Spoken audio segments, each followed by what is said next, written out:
Okay, I'm just making sure that we are live. We're live. Um, just getting TikTok online. Okay, let's see. Welcome, everybody to the Overthinking Football Show.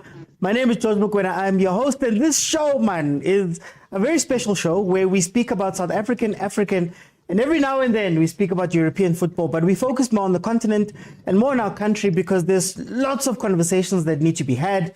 There's lots of conversations that we need to be having, but we don't necessarily get that from traditional media. You know, traditional media, it's a former coach and a former player, and it's Thomas, and it's on Supersport, and you guys can't jump in, and there's nobody who can speak. So these platforms are important for those type of things, but to allow us as fans to come together and speak about this football that we love.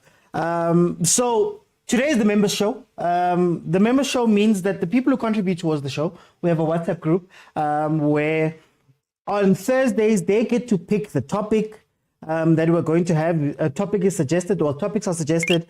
Then we sit down and we vote, and then from that vote we speak about whatever it is that the group has decided we're going to speak about. And today we're going to speak about the impact of foreign and that foreign and local fight at club level with coaches. How does that affect the national team? So we're going to have conversations about around that. Now, if it's your first time joining me, Monday to Thursday at 7 p.m. the show is on. If you want to watch any of the previous shows back, they are available in full on YouTube. I also drop my own content on YouTube. I've got a podcast episode that I put out today.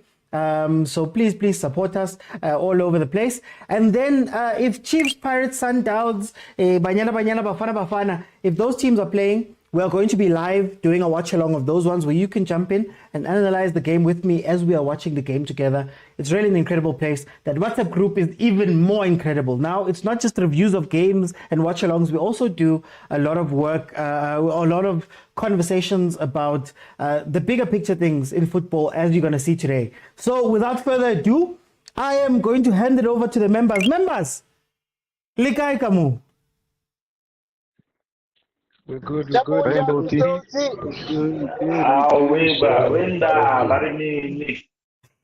So, just for those who don't know, the member show is you're going to hear audio that's coming from WhatsApp. This is a WhatsApp call from the group where you're going to hear the audio from there. You're not going to be able to jump in today. It is a member's perk for them to run the show. So, guys, I'm going to open it up. Big news this week. We saw Mamelodi Sundowns, man, let go of, man, its South Africanness. Yeah? Technical director, foreigner.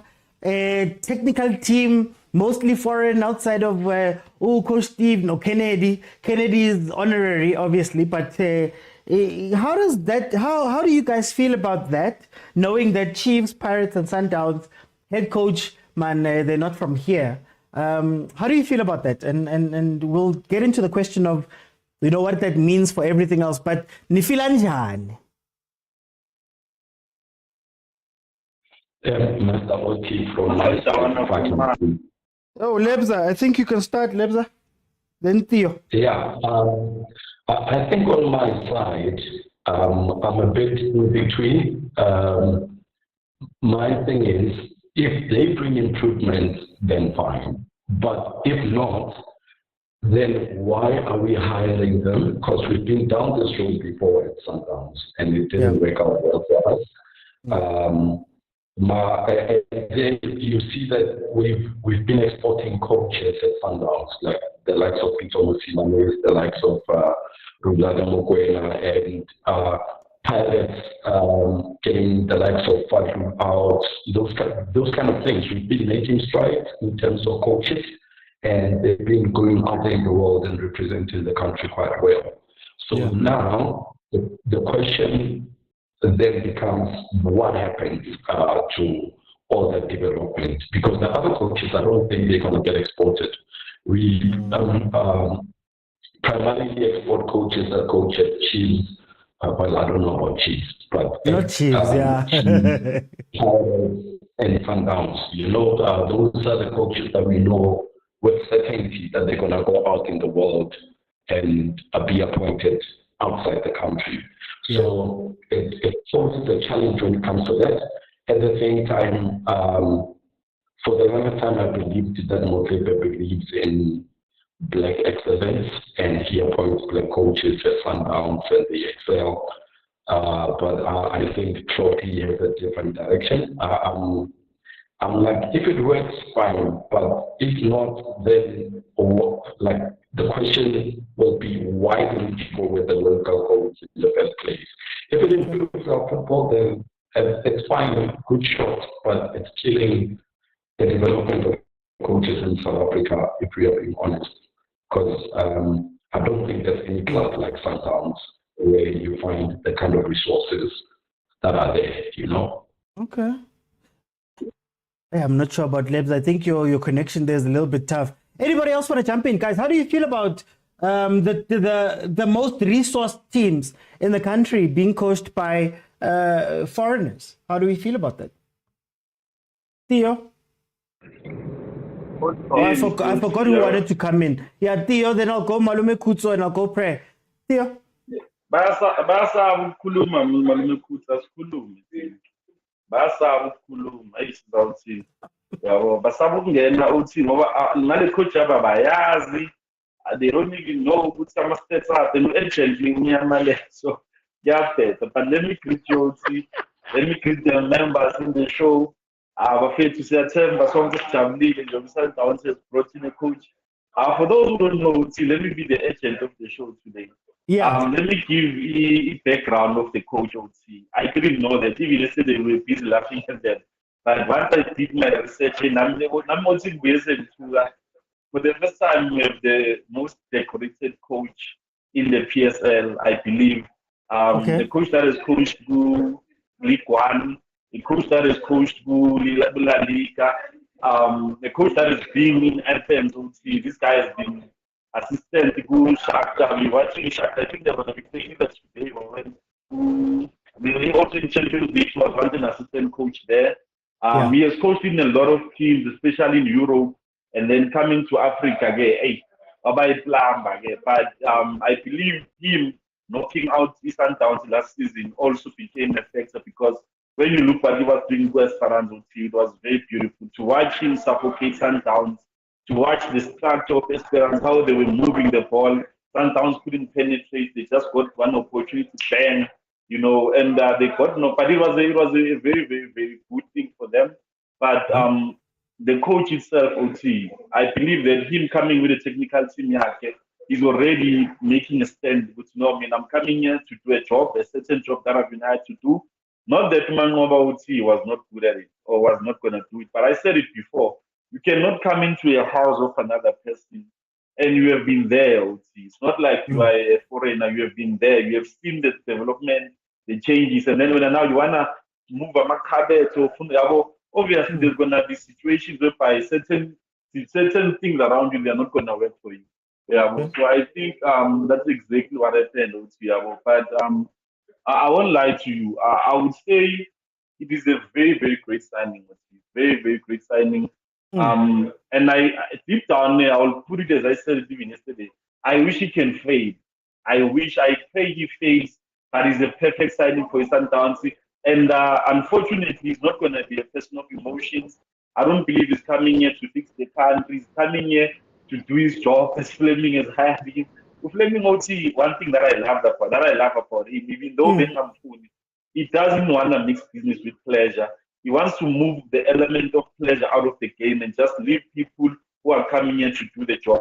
Practical example, which is we have been rotating about John Cena, about Zig, only because those people were emotionally attached to them. We have not, I believe Unabi is one of those guys that we have brought in to say, so I think Sundowns right now, they are doing the same thing. But as I said, Rome was built in one day, but he was destroyed in one night. So it might be the same situation. So, but can I ask though, Theo? I want to ask, you mentioned something about coach coming in and now ruthless cutthroat. Don't we need, man, Uktotoso a little bit in our football as it's coming up? Don't we need Ntate Motsepe to step in and shield certain coaches and allow them to grow and have those coaches who maybe have a close tie to South African football, who may have the patience to develop those players and bring in other players. Don't we need that? Because the moment we click into the moment we click into business, business, there's no development time. There's no development time. Abo Mudau won't have the same time to become the best right back in the country. He's not going to have that time. Do you think that harms anything, that it's becoming business? And is it a good or bad thing that, the hour now seven work? At least abo rulani, they had some job security or something like that. He was an assistant, Bafana. He was from Kelele was the face, and Rulani was the main assistant. But anyway, you get down job, big man. But to tell you the truth, it's not downside to choose. I believe they have to choose. It's either they want to dominate Africa or they want to fix the country. And besides that, OT, who is to say the guy is going to change everything? I believe that we are all coming in with our own suspicions. We might be shocked. This guy, he may shock us. I understand that. The thing is, we must not think of coaches of Figayenzen because we believe that's how a European coach will take away. Look at Nabi right now, OT. He's putting the youngsters together. I mean, I'm put about that Sebonke, but he plays them together. And you like, but but he still trusts these youngsters. So the guy may come in and shock you. January is coming. January is coming. When you say youngsters. Let's get them of these young boys. But this is down to answer your question. Sorry to delay for me. I don't believe it's going to affect Bafana. It's just us overthinking as overthinkers of football. I don't believe it's going to change many things. I believe it's just going to bring stability. I was watching you sleep on the video that was posted in the group. I forgot to post it. I think Sabelo or something. Like that video, you watch that thing, or you see, man, with this guy is about continuation, but also bring up this novel thing. Uzo some player more mental. To say now, I start reading the game differently. And I believe that I don't believe Mutiba will ever play. You might be shocked to see Mutiba that Rulani was playing, investing him and bring out the best out of Mutiba and bring it into key moments where he knows they will shine and then they'll stop saying whatever thing and then eventually start taking it to another fight. So I don't believe we can take him out of the question and that.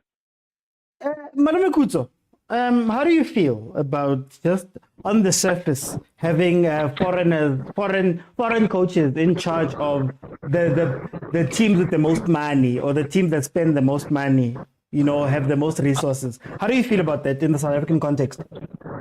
Politically speaking, and greetings to everyone in the panel and everyone listening and the host. Politically speaking, Mr. Marume Kuzo. And if you go how feature out. That's better. Okay, let me try this. Do you sound better? Yeah.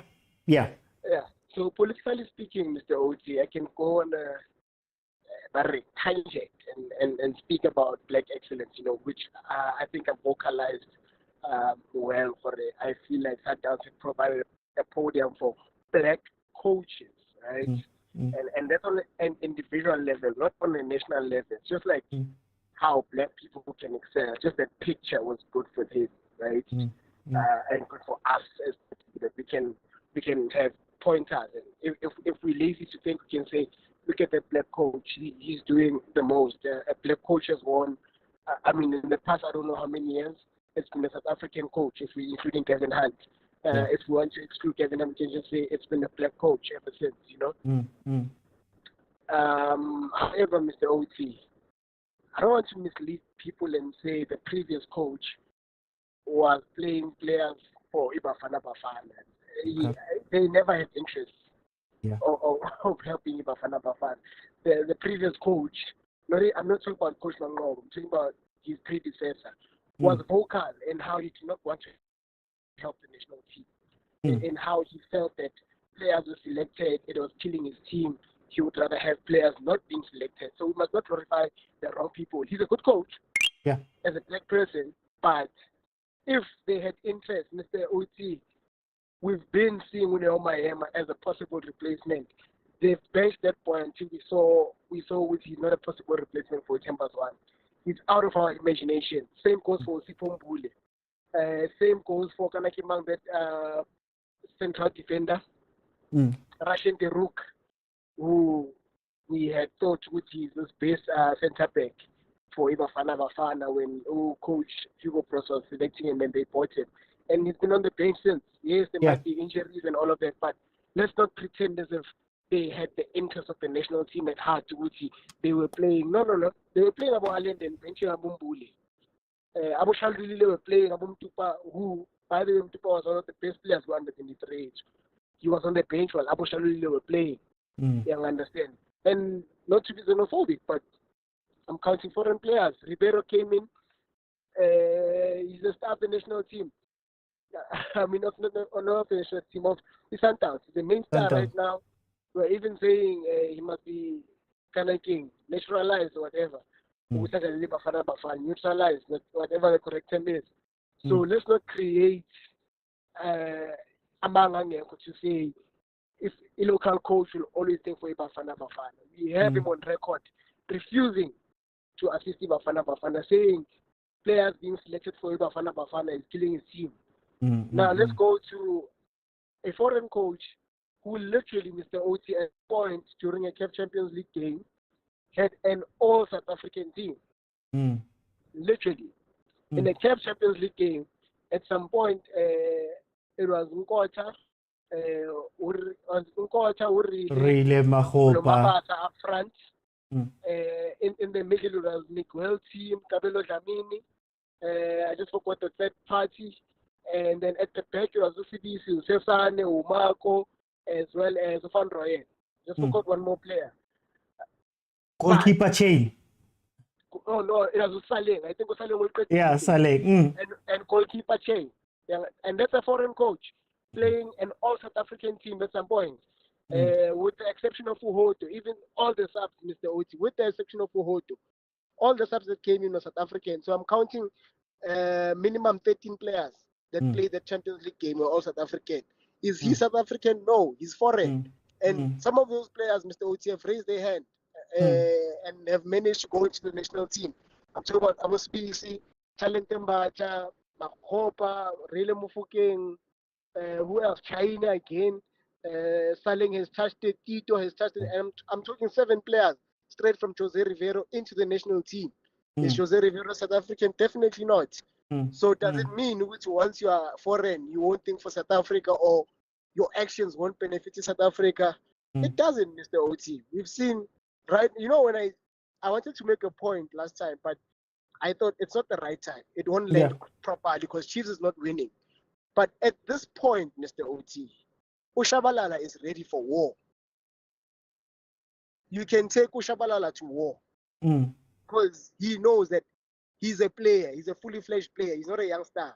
When he plays for the Chiefs, he plays with the responsibility put on Otebogo Mokwena. He goes into that field as a youngster, not only because he has that ability, but even the coach demands that of him, Mr. Oti. He's like, can I play and that? I don't cover more. If I win this Patsako Uzobonagala, literally. So the environment, in as much as people are like, the other player has a good environment at Pirates, but these players don't have a good environment. It's shaping them into iron, Mr. Oti. And this coach, a South African coach, said it's wrong to play them. Let's remember that. The South African coach said these young boys should not be given a chance in that fashion. But an international coach, a foreign coach, is looking at them and is like, okay, besides age, I don't see why I should bench these boys. They're ready. And what does it create? It creates a pool for Bafana. So how do you get it right? How do you balance it? Because on the one hand, we know that Jose Rivero is a foreign coach. Mara, he's respected Pirates, if we can put it that way. He's respected it in the sense that, you know, Pirates hasn't gone that far away from the gameplay that Pirates has always had. And one of the big questions that Sundowns has right now is, how does Shushan and Piano survive? Is it all down to the personality of the coach themselves? Is it something that the club does? How, you know, the youngster thing that you brought up right now, You know, we only now know, or we're now finding out that Jose Rivero comes from a very developmental background. So how do you balance it, Malume Kutu? How does Pirates get it right? And how can Sundowns make sure that they still keep that culture together? Look, as a coach, you have to, in as much as you want to talk a good game, but you have to be realistic. In case of Hugo Bros, Mr. OT, he came in and he said, guys, forget about the World Cup. First thing he said, and we still had a chance. He was like, forget about the World Cup. I don't think we're going. We'll try, but I don't think we're going. Right? So it creates, it lowers our expectation. And he said, but CAF, we are going. AFCON, and he has, understand, to a point where the next CAF was like, guys, if I don't qualify for this one, Hamba immediately, because he's built a solid base. When Rivero came in as well, Mr. Oti, he didn't say much, but what he did was first work on his defense. I don't think people remember that when Jose Rivero came in, he was playing 5 at the back. He took you all on the Pirates and played Kogi, BC, and we're partnering together, playing at the back in the center. And then we had, I think, was it Umako on the one side, and I just forgot the right back. We know it's Munyano Shandu. You understand, but at some point we had 5. We gave him time to say, okay, build your team. And at some point we were when we went to big games, would go with 2 defensive midfielders. But now we can go to big games with 1 defensive midfielder and a CM. It's a process, Mr. OT. In as much as you want to build a solid backline, you also don't neglect certain aspects that are important to your culture, your team. For example, Pirates, you know, it doesn't hurt. Even a wing play, strong wing play. Yes. Yeah, I understand. For a coach to say, okay, I'm going to work on my defense, but I'm going to allow a Tito without Kibele because this saves my job, literally. Like, literally, Mr. Ochi, people don't understand that Kibele literally prolongs Itenaga Coach Rivero. For Kibela for his Sundowns is knocking it around, Mr. OT. If you knock it around like 5 touchdowns and then we launch this javelin football, this counter-attack football, I want to be satisfied. But now if you want to play javelin the whole time, you hear people saying, this is not Sundowns. Can't just those 2 passes, 3 passes, Mr. OT, and then you launch it, prolongs the time that you are given to build your own system. You understand that, Mr. OT? So I think the current coach, in as much as Mr. Oti, and the system at defensive, he has to at some point say it passing and then just to buy Amafet. Okay. Let me go to prayer. Good day, everyone. Oti, Milford. Yeah? How are you, man? Man, I'm good, man. Tell me about this thing. Foreign coaches taking helmet, Chiefs, Pirates, and Sundowns. How do you feel about it? Prayer is Butlari, so that's clear. No, for me, I think it depends at the same time, but if we are realistic, before I go into the details of it, if you are realistic, look at the EPL, it's one of the biggest leagues in the world. The top 5 teams, most of the time they're not coached by England coaches, as much as we have the same personalities with England fans where we complain and blah, blah, blah. But when you take those teams and give them an England coach, what does he do? Nothing. So I feel like it's similar to ours, where we complain. Okay, I just wanted to ask Premara, you could also argue that 1966 was the last major. Last major trophy that they had was 1966. So could you make the argument that with all of the foreign coaches infiltrating the English game, it's maybe weakened the national team because they can't win? Possibly so, where maybe there's not that connection with the local players. For them, it's about we are here to do the job. Yeah. And when the job is done, we are leaving. For which my worry when I saw the coach is, for example, I love the boy Umani Bongwe. He's a very good player. My worry was what's gonna happen? Is he gonna go for experience, or he's still gonna give the same chances that Mangoba was giving to the boy, given the talent the boy has, Mm, mm, or he's gonna go straight to saying, I have to win because I'm mm, not South African. These people are not attached to me, so I'll do anything that I can to win. Because the reality is, as much as South African, we want to say we respect foreign coaches more than local coaches.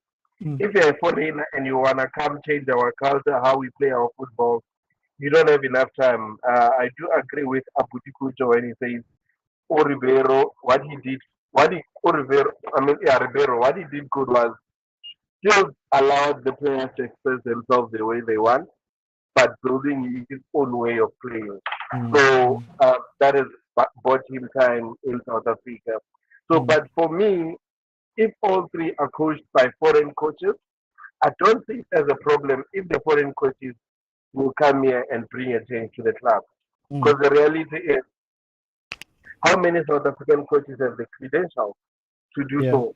How many South African coaches were given chance and they are failing? How many South African coaches they are okay with being taken from one club to another, coach 2 months, 3 months?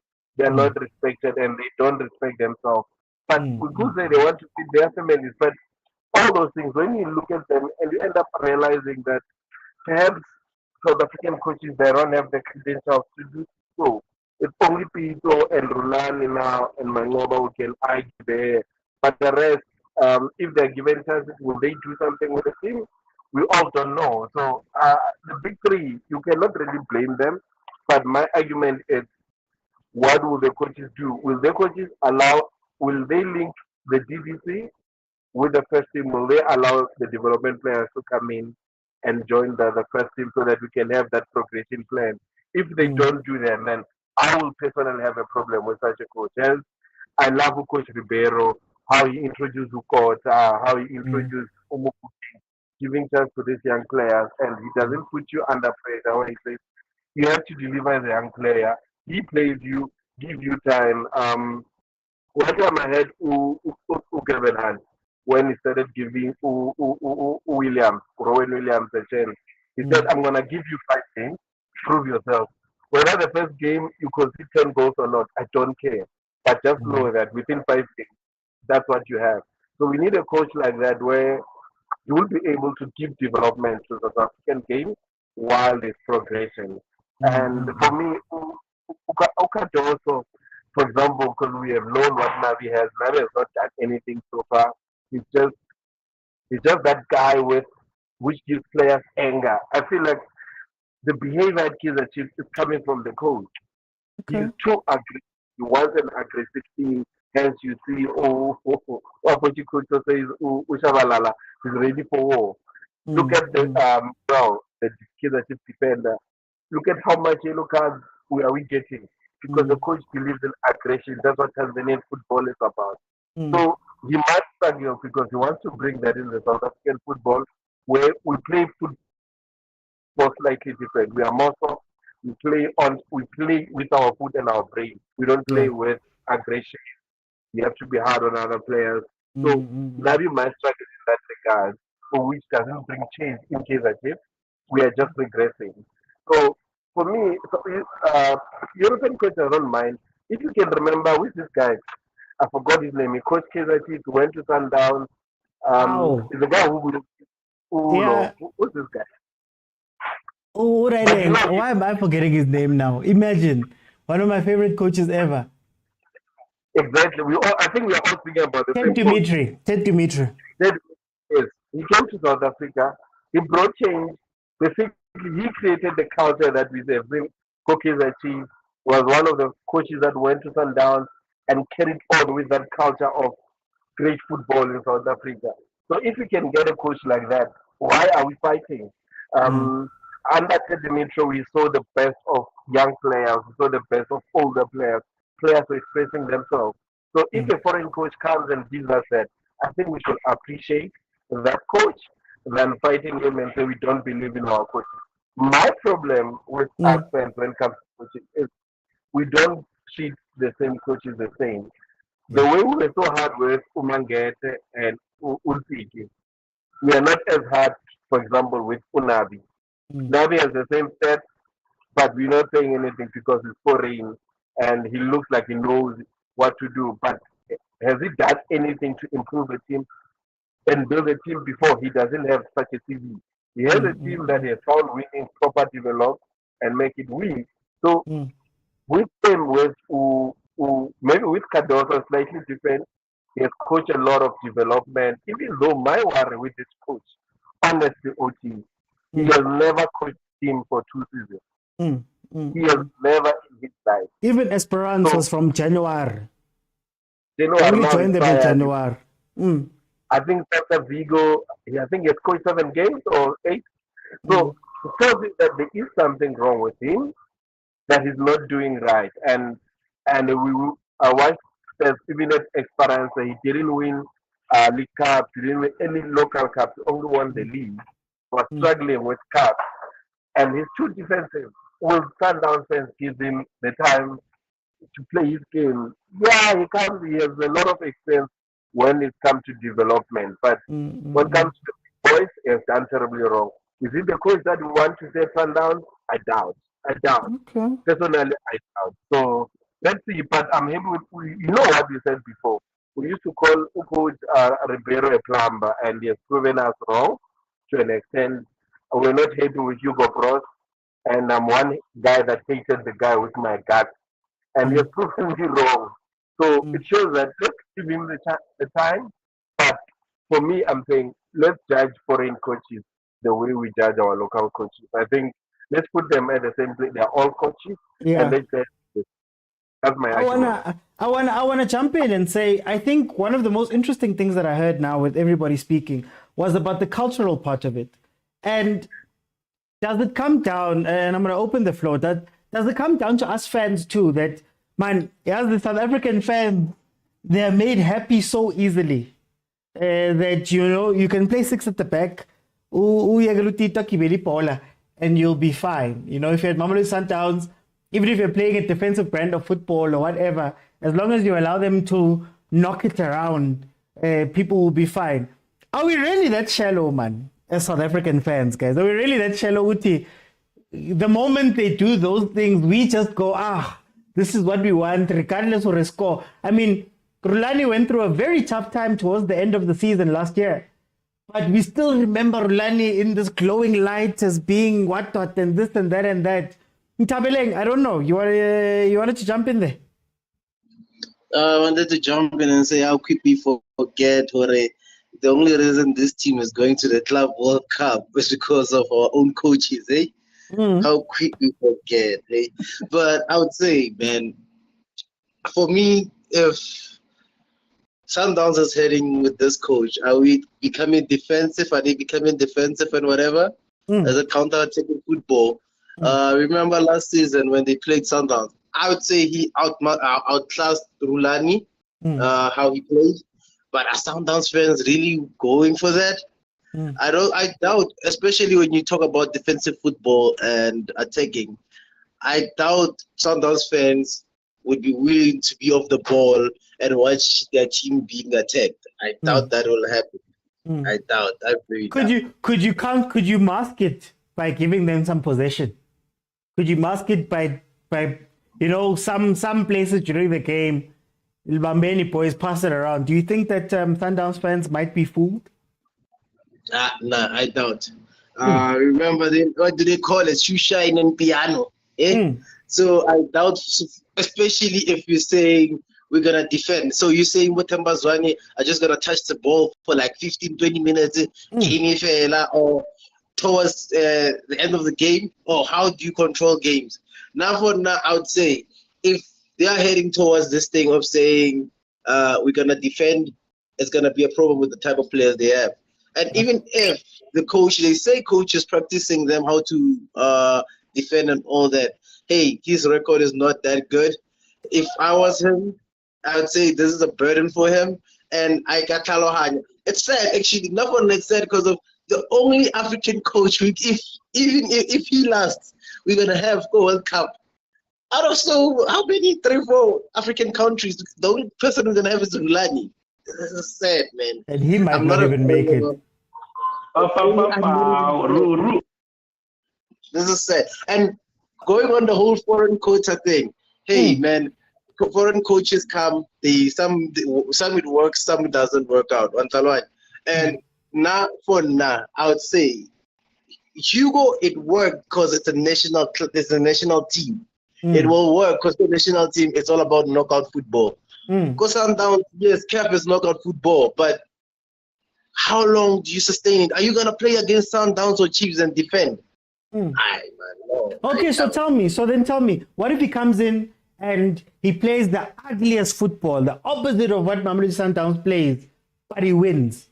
Let's say end of the season, Mamelodi Sundowns is holding a CAF Champions League in their hands.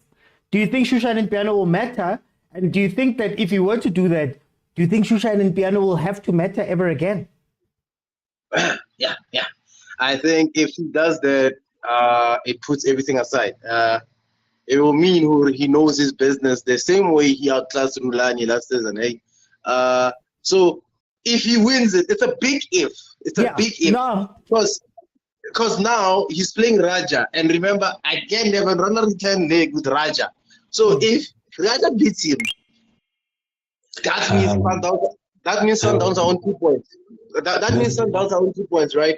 So my question is, do you go to Raja and defend and say, I'm going to play counter-attacking football? Well, we know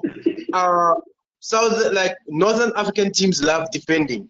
They don't care about keeping possession. So they'll love defending. So do you go to Raja and saying, if I'm going to defend, what are you going to defend going to Raja if you're a new coach and you just got beaten by Raja or you draw with Raja over the weekend? It's a thing where I believe all he has to do, the guy, just go to the Saturday Sunday game with whatever Mango was playing and then get a draw, get a win, push from there. If he wants to defend, then he may defend. But I doubt Sundowns fans will be down for defending. I doubt. To make a comment on Let me do this. Let me do this. Let's go Lebza then Tio, then Stereophonic. I just wanted to add to that we at Sundowns, I believe I speak for all the fans right now. In the immediate sense, our priority is with CAF. If he wins that, you don't understand. He will receive our backing fully. Unfortunately, at Loftus, when we attend the game, we want to see Nyana. You see nice Nyana there, but results matter over everything else at this point. We want to win things. But then, Lebza, doesn't it put you in a... I don't know how to put it. Doesn't it put you in a tough situation in terms of the culture of the club? So if he can win ugly, and he brings it home ugly, right? Why would you go back to Shushan and Piano? And obviously we haven't seen him play. I'm not going to act as though I know what he's going to do, but I'm just saying the hypothetical that he wins it ugly. He wins it defending. He wins it on counters. You guys don't have possession anymore. You don't do that stuff, but you've got a trophy in your hands. Next season, what happens? It's going to be frustrating, but let me tell you the experience at the stadium.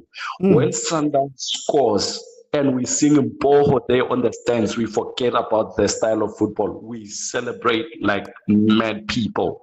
So if in the interim, I think our priority has shifted to trophies, but I think it won't be long term. I think people will start saying, what happened to us? We've got trophies, yes, but what happened to us? It's like, it'll be like Real Madrid. You see that everyone was jubilant that Real Madrid won, but they won it ugly against Man City, but they won nonetheless. People remember that Madrid won.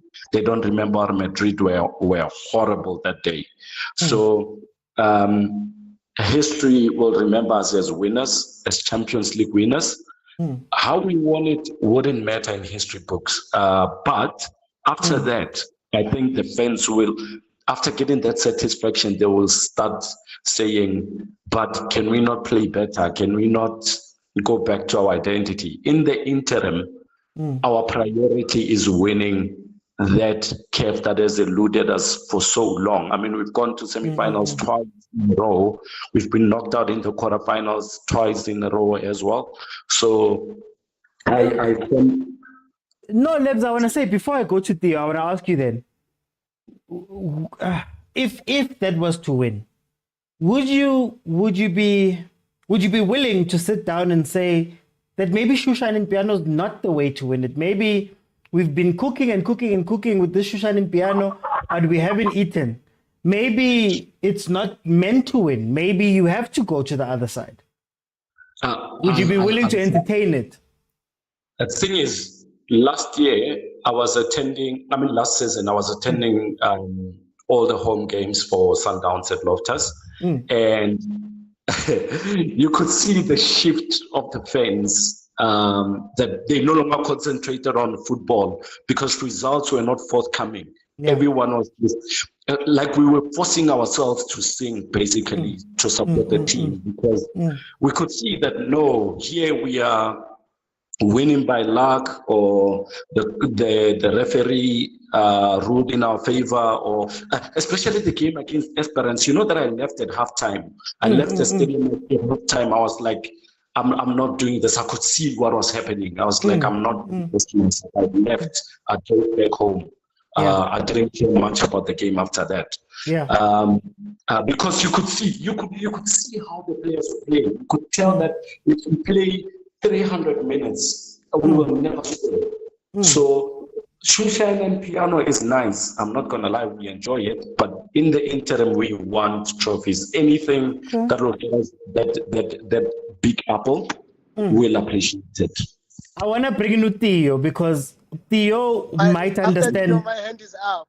I guess to the phonic then you, Manumekut. I wanna go to Theo, because Theo, I understand into Kulmayo, because Chiefs came to a point where they hired a coach. It's a winning league, Theo. It's a winner. That's it, back to back. But then when it was time to reset,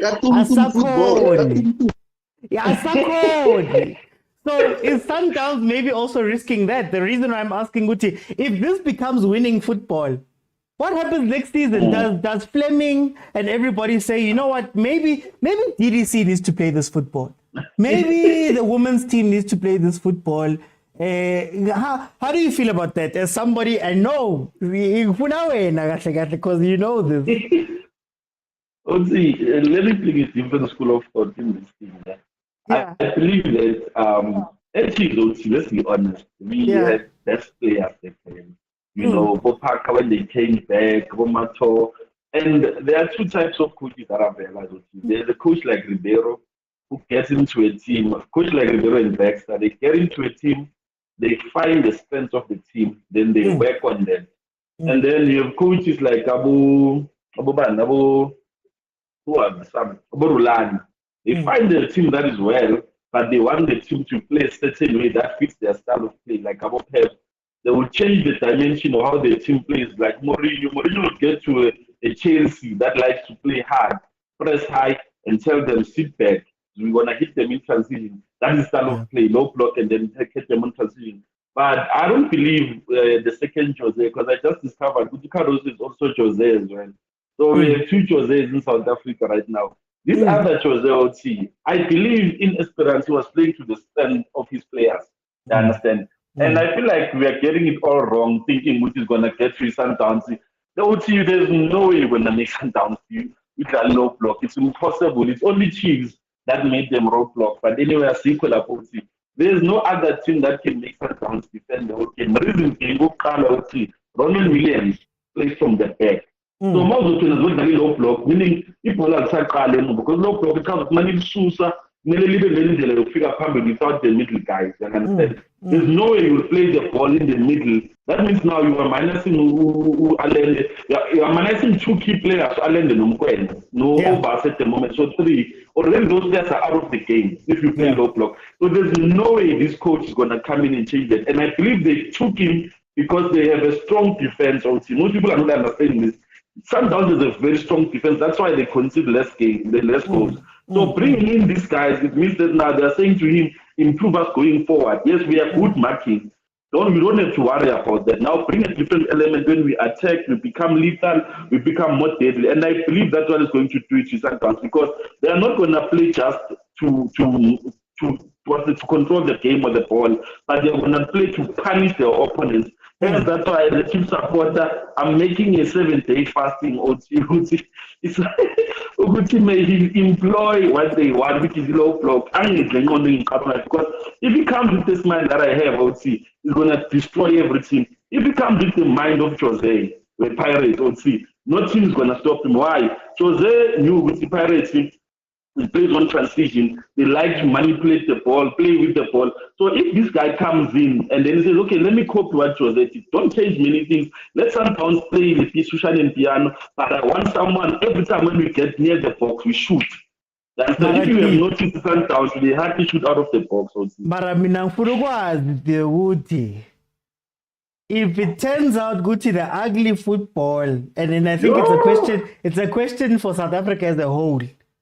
If it turns out that guys, Lentoni South Africa, Ushugela, and all of that stuff is not the way, are we willing to accept it? Because I could venture to say that if Sundowns accepts it, it might change what we call South African football going forward. Because even Jose, and not to be disrespectful, but 23 points away from Sundowns last season, he won the cup. But has he been uber successful to that point? And another point is that Mabai win the cup, the Champions League the first time. Remember how people speak about Pitso? They say go to Pitso played some ugly football. Had Amasocha. So are we willing to accept this thing as South Africans? The moment things change, you'll accept a trophy or two and you'll be happy. Mara, I don't know if you get me. Are we willing? As a former casualty of that system, I will tell you the truth. When we won that league, I didn't care. Whether it was 3-5-2, 2-1-1, I didn't care as long as we were punishing teams. Also, I remember this game where we played, I forgot about against, I don't know, we won 4-1. And that game, it was like, I was like, what was Chiefs playing? I didn't even understand, but the main point is we won. We won the league. I would even make it a strength, 2018. Had we won that league, I was not even going to care what type of football made in Nedbank League. So it's not down to whether they like it or not. Chishani in Piano, if the guy changes, they are going to accept it. Why? Because they are going to retain certain things that they have. 9 years later, 9 years later, Pitio. He sold out. He sold out. But anyway, let me bring it to for example, you wanted to jump in there.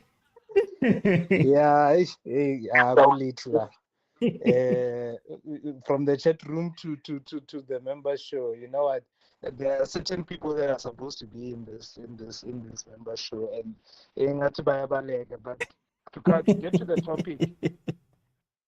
to the topic, the appointment of, I want to make one smaller joke. Okay. Since Sundowns are called the Brazilians, they have been colonized by Portuguese, like they did in Brazil. But a sequel up. But are you getting Portugal or are you getting Brazil? Are you getting Portugal or are you getting Brazil? Also. you know what I mean?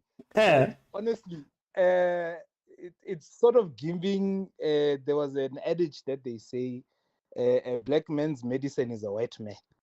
Or should I say, right now in this case, it seems like the medicine that our big teams are going for is foreign coaches. If they bring the necessary quality, I don't mind. Since Jose Riveiro seems to be the living testament of what's going on.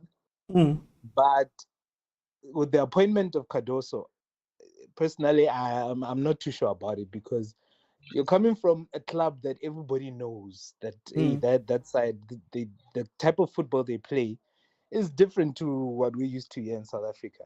And I'm hearing the question that you asked, that if they play the kind of football they play and it bears trophies, it gives them a second or a third star, would we care?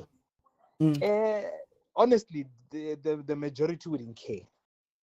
but you will still get those who are just be like, but man, we're winning, but hey, the football that's being played there, man, it's not to make sure. It's pretty much how we saw towards the end of Baxter's first tenure.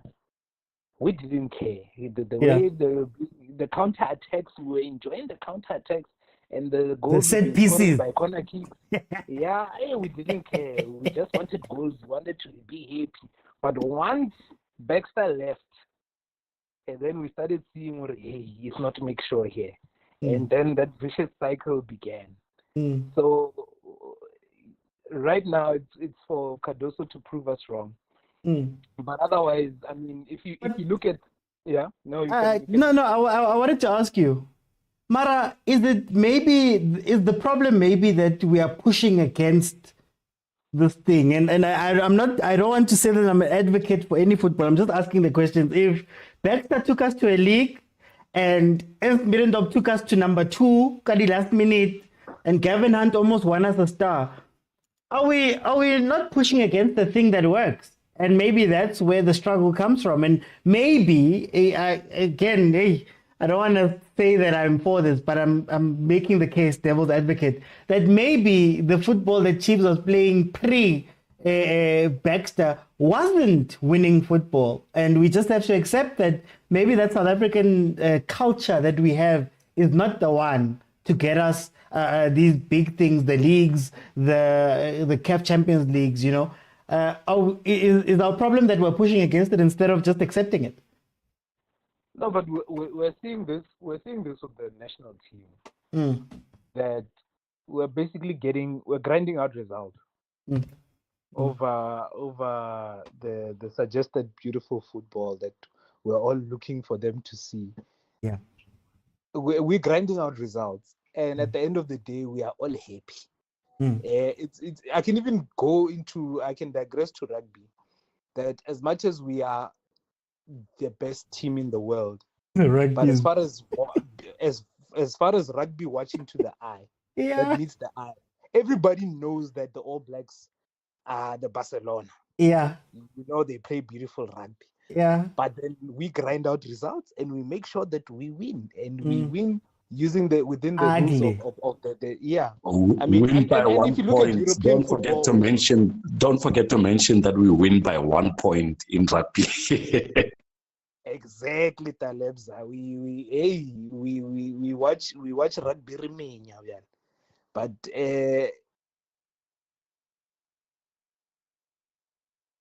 Stereophonic. We've lost connection there. Before I let you in, Butari, there was a hand from Malume Kutso. Let me go to Malume Kutso, then I'll go to you. Malume Kutso, you had reserved the slot. Still a bit sketchy, but we can hear you. All right. There we go. That's the one. Yeah, basically, what I wanted to touch on has been touched on, Mr. OT, to say, in as much as Coach Pitso is held as the best coach who actually took Sundowns to the Club World Cup, let's respect that. He used to play some ugliest football, Mr. OT. And he would choose some games where he'll satisfy the fans, agale nice football. But remember when Coach Rulani joined Pirates, he used to apply some respect. Actually, I'm a fullback which do not overlap, because Pirates is cheating. Ibe ushonga no mulenga aba defend bahleli bayi-3 lapha, ne striker sabo shonga on the right, mulenga on the left. I just forgot the striker at the time. And you would say Ngonga is the one who plays Pirates games, and I don't know who the other one was. Abolanga man who play the other games. So Mr. Uti. Before I let Stereophonic finish, I want to just jump in and say, guys, you are listening to a call from WhatsApp. So this is a WhatsApp call, the members. On Thursdays, it's members shows. They suggest topics. We all vote within the WhatsApp group, and then it's their show. So it's a members perk for people who contribute towards the show. If you want to be part of them, head on over to YouTube, click on subscribe, click on join, and then in the members area, there's a link that lets you into the WhatsApp group. Now, this is just a glimpse. This is just 2 hours of a glimpse of the conversations we have on that group. Hey, hour in, day in, week in. You can send a message at 2 a.m. Somebody is going to answer you, right? And we have some incredible conversations, as you can already hear here. So if you want to be part of that group, again, head over to YouTube, the Overthinking Football Show. Click on subscribe. Click on join. It's a join button. And then in the members area is the link to the WhatsApp group. I will let you in. We will bring you in and banter you. But you'll be part of that family too. And Thursdays will be yours to tell me more, well, to have more time to speak. It's a perk over the guys who are watching. Let me go to Stereophonic. Stereophonic, I think we got cut off there. Sorry. Yeah.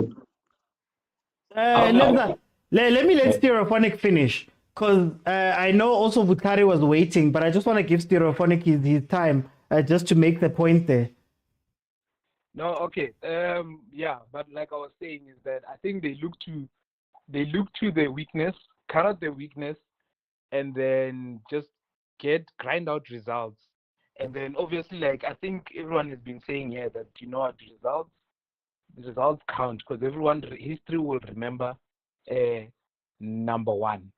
And bar Spain's dominance between 2008 and 2012, the Brazils of 1970, and all of these teams, they will remember for both winning and playing beautiful football. But the other winners, it's more like, okay, they grinded out the results, they got the wins, and the wins are also bringing popularity as far as fans.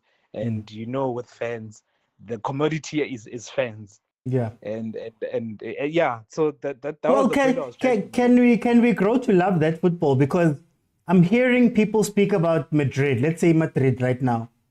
I think Madrid's football before that 5-0 that Pep gave to Mourinho was different to the type of game that Madrid is playing now. When you look at some of the other big teams, even Barcelona itself, pre-tiki-taka was a different game, but somebody had to come in and change it. Is it possible in the South African game? No, I don't think so. And also, I think if you look at Madrid as an example, there was also a Madrid after Mourinho. Because I think everyone knew that Mourinho's Madrid was that they will soak up the pressure and hit you with the quickest counter-attack on earth. And they had the right players to do it. And they had the right ball players to swing in those passes and then find Bale, or I mean that was before Bale. Find Ronaldo, find Benzema, goal, or find Higuain, goal. And then with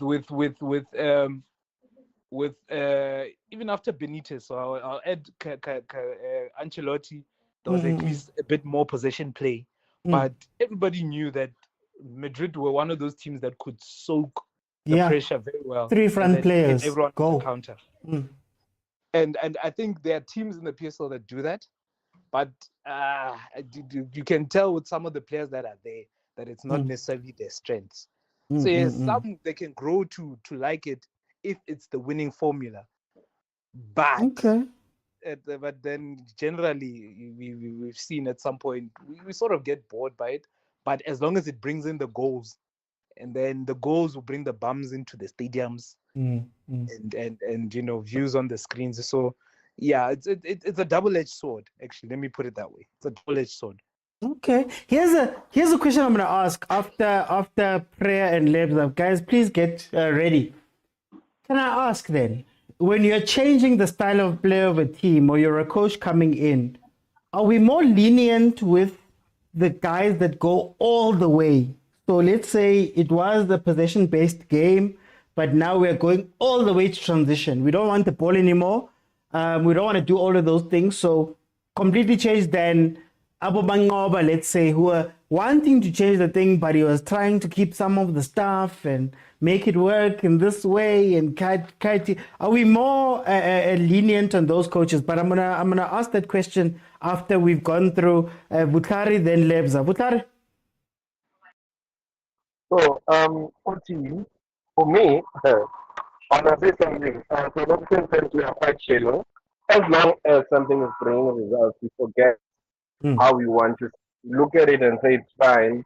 But lose one or two games, I did say that yesterday, that lose one or two games, Yeah. and you realize that fans were not happy. They were just tolerating the type of because you are winning.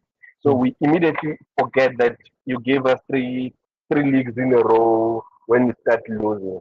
So that's where the problem is. We easily forget, but we also want to see our identity. And I think Christian mentioned something very important and very critical. He said also people will choose games where to play very well. So when we say beautiful football, we're not saying play against Real Madrid, we expect you to play power to power.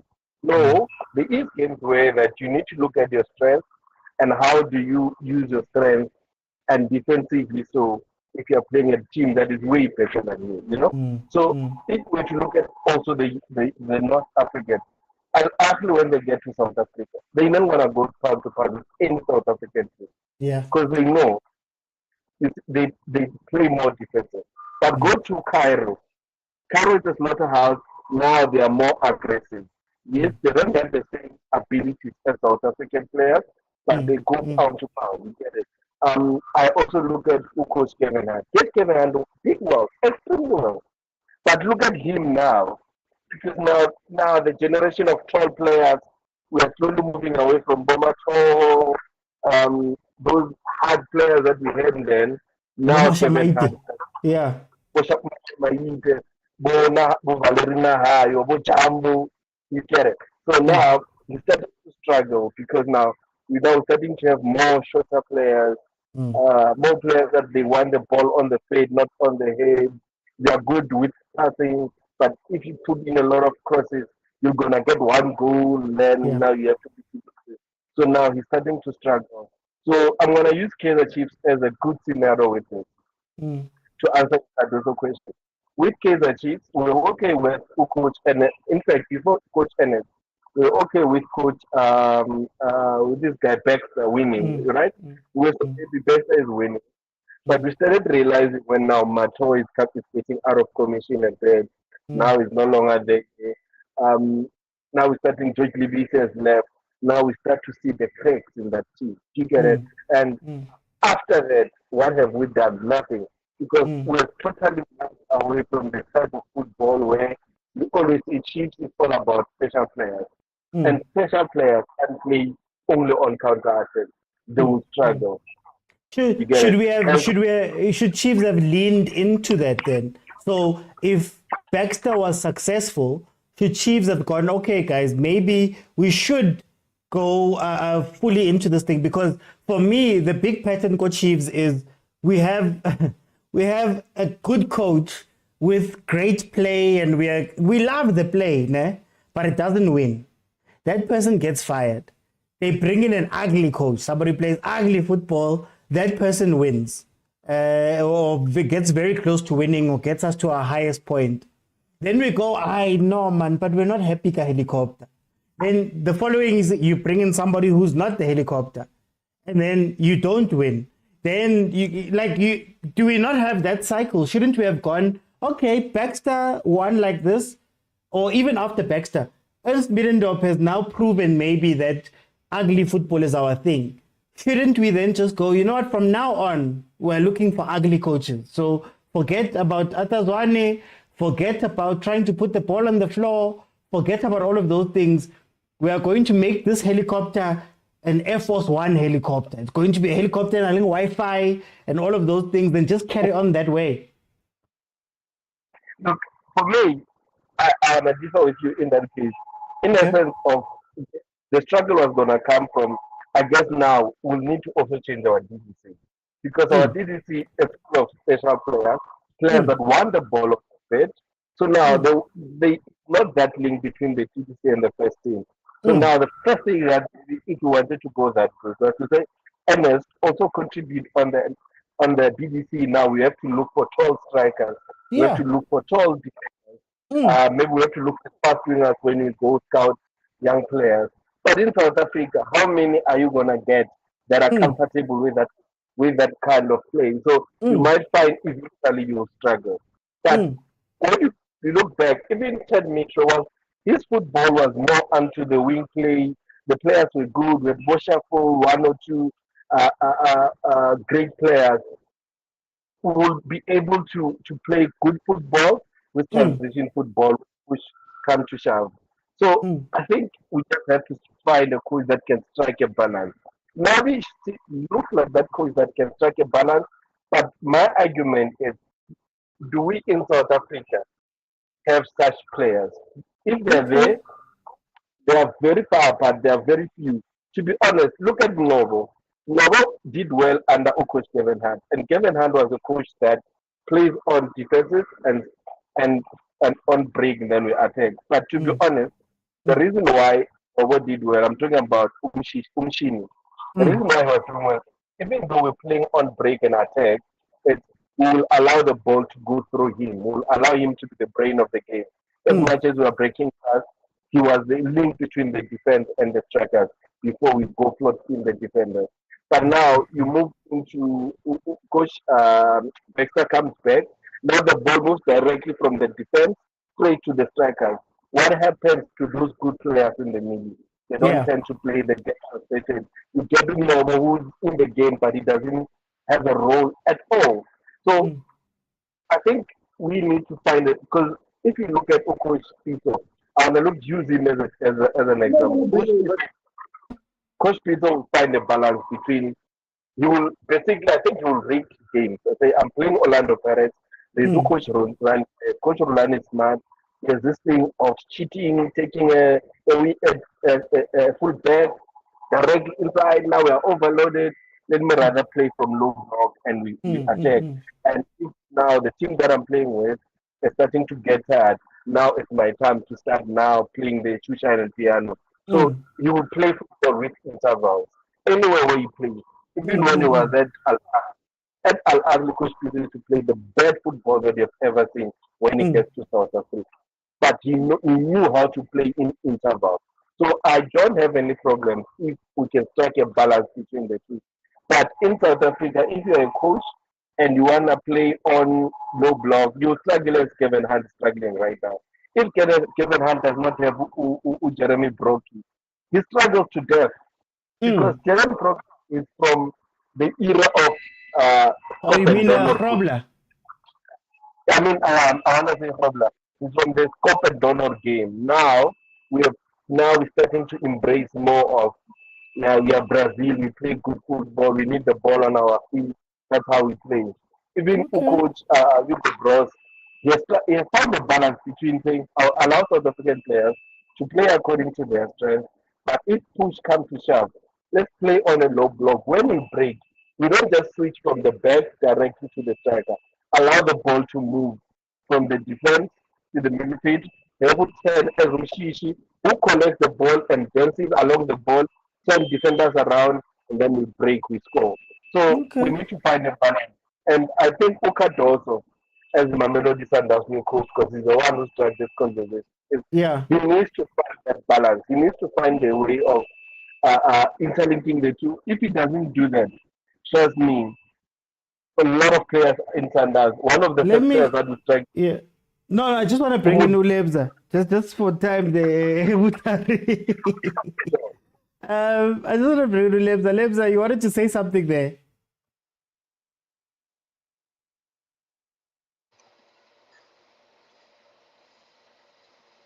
Mr. Oti, sorry. I wanted to say, it's not necessarily that Coach Pitso played horrible football. I think he found a balance. He looked at the game as it came.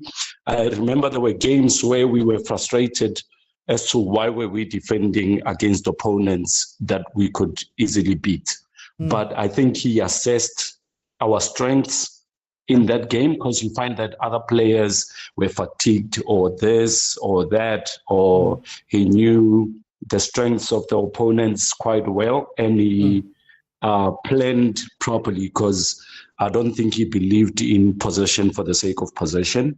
He believed in knowing exactly when to strike. He's revered as the greatest South African manager because he managed to find that balance. He knew which games to play slightly reserved football in, and which ones to play the kind of football we wanted in. I just wanted to make that distinction. I want to ask a question. I want to ask a question to the guys here. Are we telling the truth about this football that we say that we play? Because when you look at the league, how many teams actually play the type of, I guess, when we explain South African football culture, do we actually have teams that play that? I mean, Makesi, absorb and counter, Stellenbosch, Wild absorb and counter, they're trying to do something different. You see about Supersport, we know what Gavin Hunt plays, he likes set plays. Are there really teams that play that football, or is it just something that we really love and we look back on very proudly? But the truth is that most of the league doesn't care for that. Are you talking about regarding the? Sorry, okay. Are you talking about regarding absorbing pressure? No, I'm talking about, because we.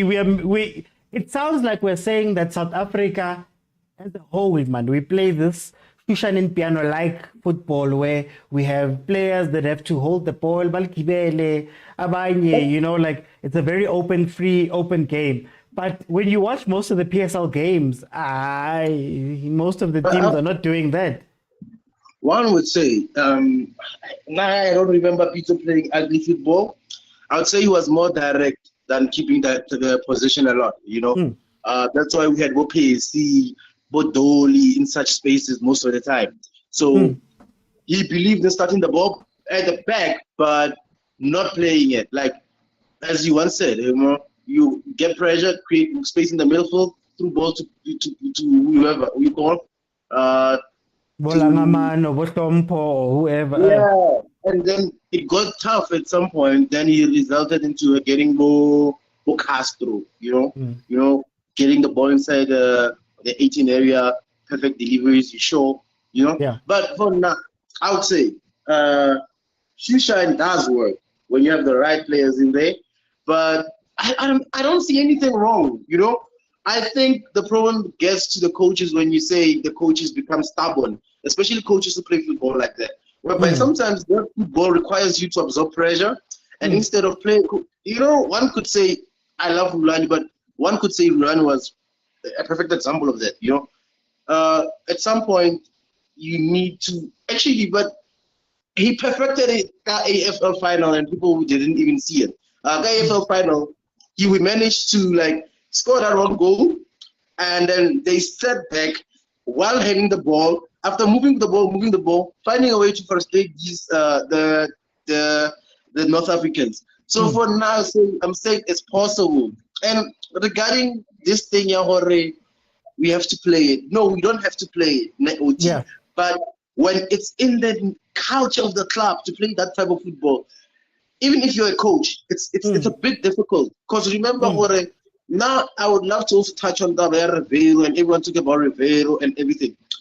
Remember that people are comparing an established empire to something where someone has to come in and start from the beginning, you know, whereby you're telling me that you're gonna bring a coach who defends in a whereby these people have been winning the league in a certain way, playing a certain type of football. Look at Pitso, they were not defending, they were playing okay football. That's why Pitso used to complain about Kaizer Chiefs defending, you know.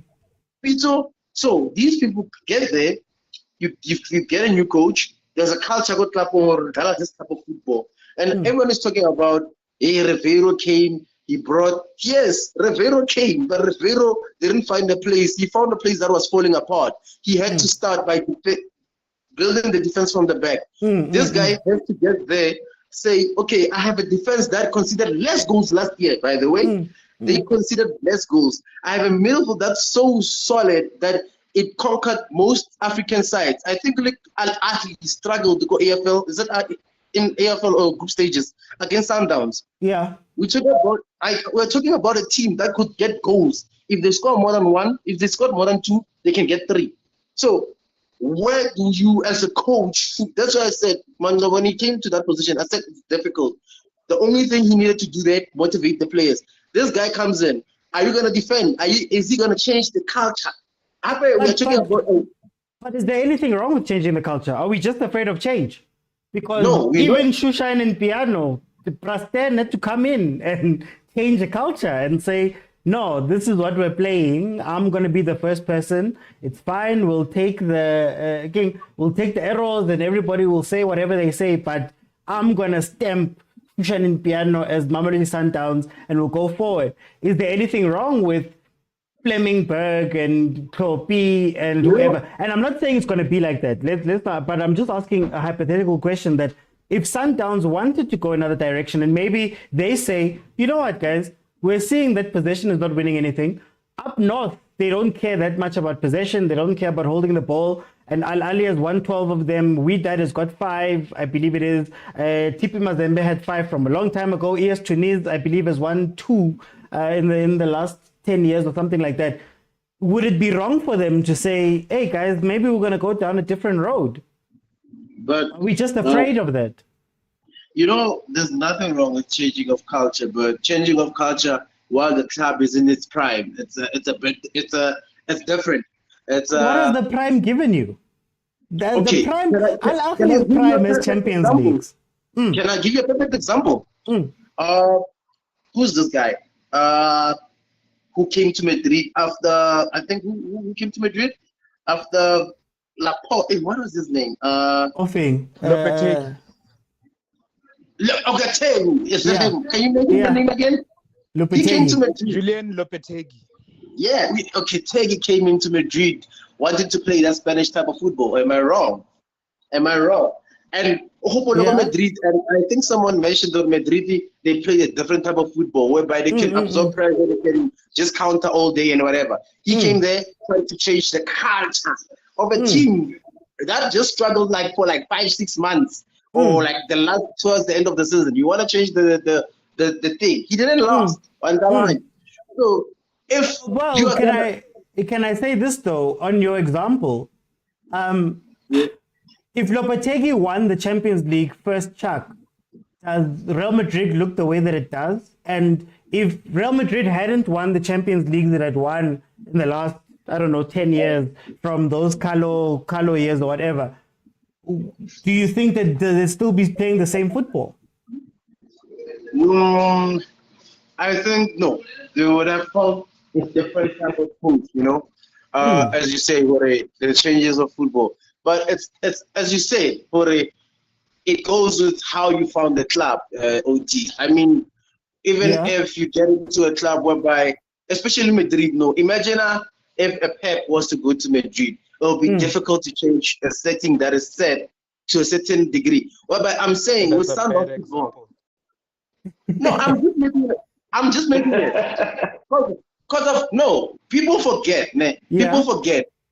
Man City, how Man City was found, company. Man City was not playing the football that it was playing.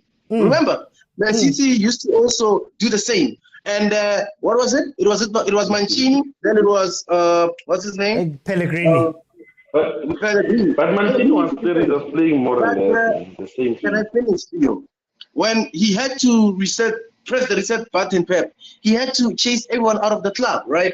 Yeah. Everyone who couldn't play a certain way had to go out of the club. And at that moment in time, they had just won the league. Now, I'm saying to you, you are Mamelodi Sundowns, mid-season now, where now you decide to bring a new coach. Is he going to change? And who is he going to let go? Are you telling me Mokwena? Here's my thing.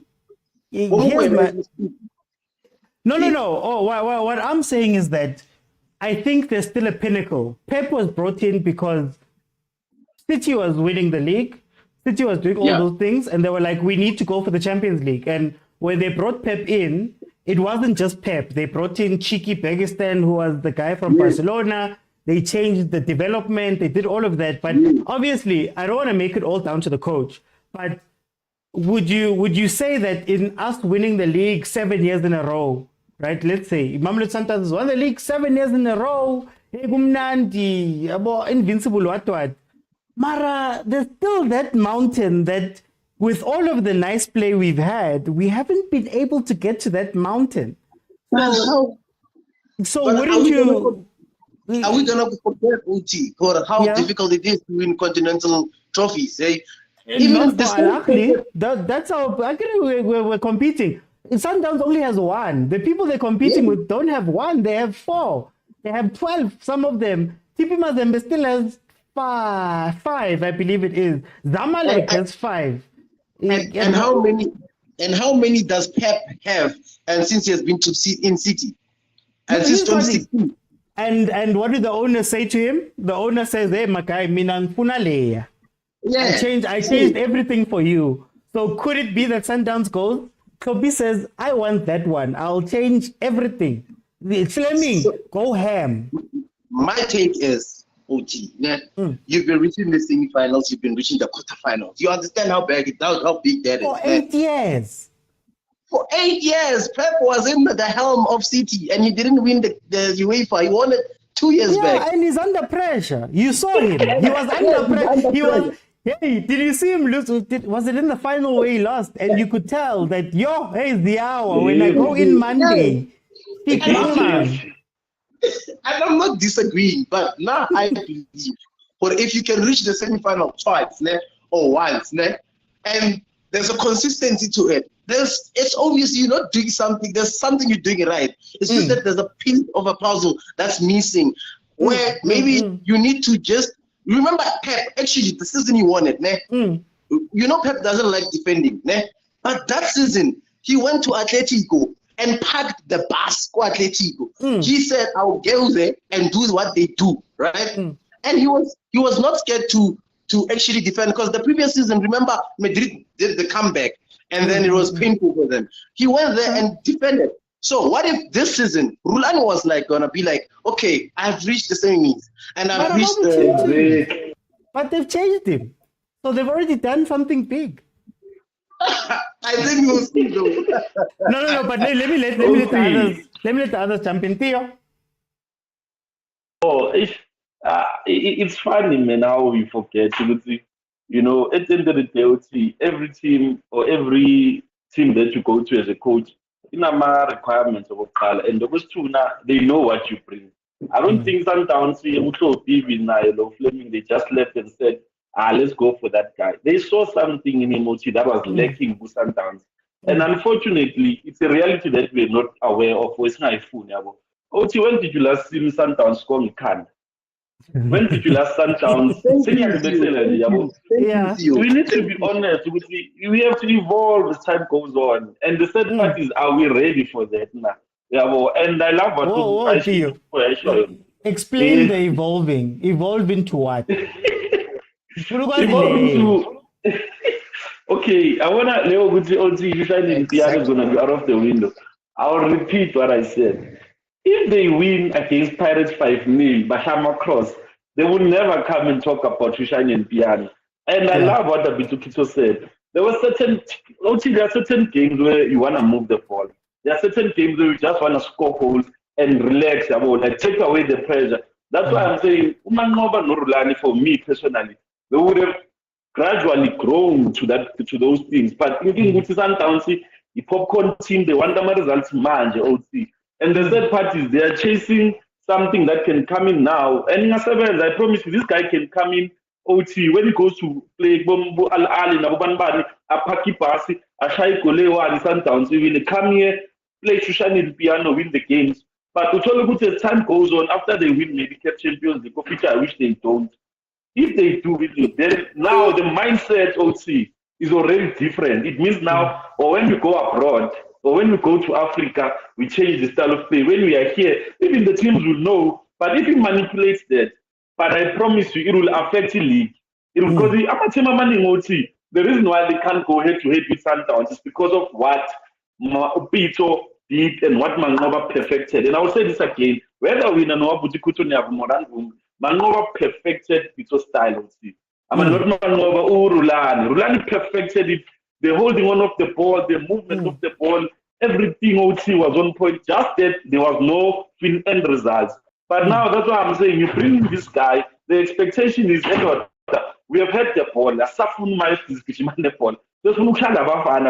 we say the previous game OT, I don't understand why Manoba couldn't go there all in. Forget whether the score. You are like OT, as I said this before, it's Sundowns having still fear their opponents. When they go to Africa, every team there is afraid of Sundowns. Why don't you go there and tell yourself, Maba score and that's your score? You understand? Have that mentality. I go to it, Zoba cautious. The cautiousness at some point it kills the momentum. That's why I'm team second half they come back. You remember the team going to the 75 minutes, and I was like, look at that. And Nani crosses. Why are they not adapting to that? Maybe that's why they brought the coach. I think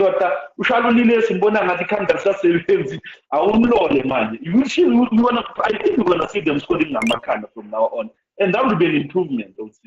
No, but that's why you was at the Uti. I think the big question that I'm speaking about here is if we Zamile, see Zamile le Shushan in piano. Outside of Sundowns, see Zamile le beautiful football. As a country, we've got 2 Champions Leagues. Only 2. One team, only 2.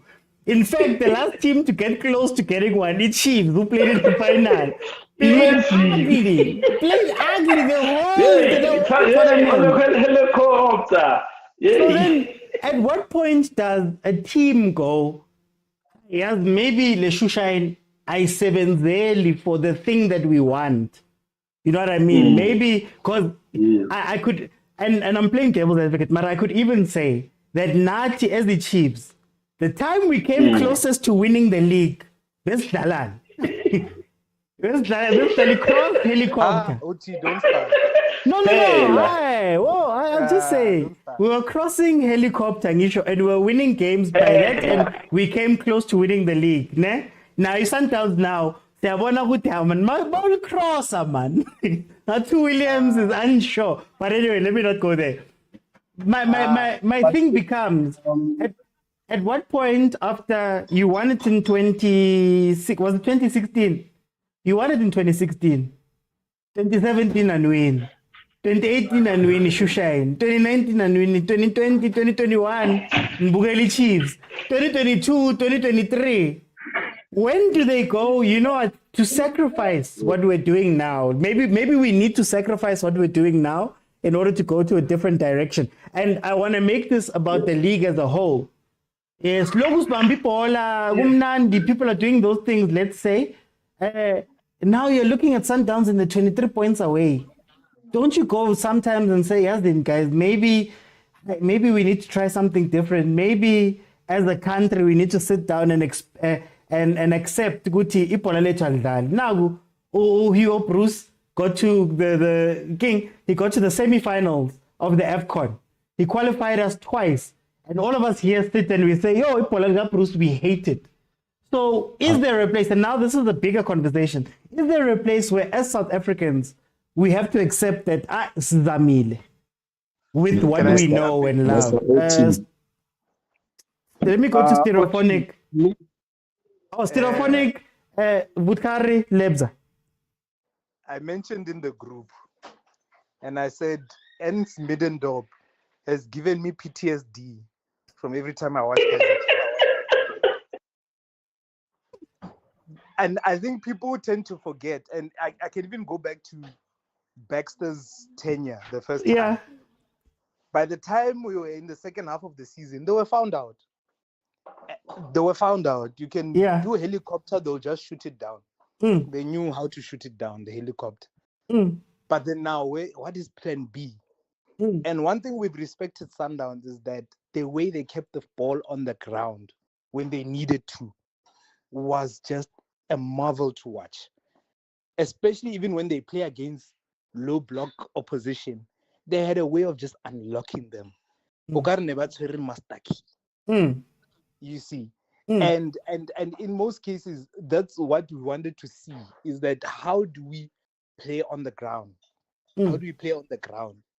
Because on the air, it's pretty much easy to deal with, because then you know that, okay, do I drop back? Or do I make sure that whenever it's gone on the wing, we just pack the box, and then whatever comes in, get our tallest players, and then they just head it away. So that what I want to.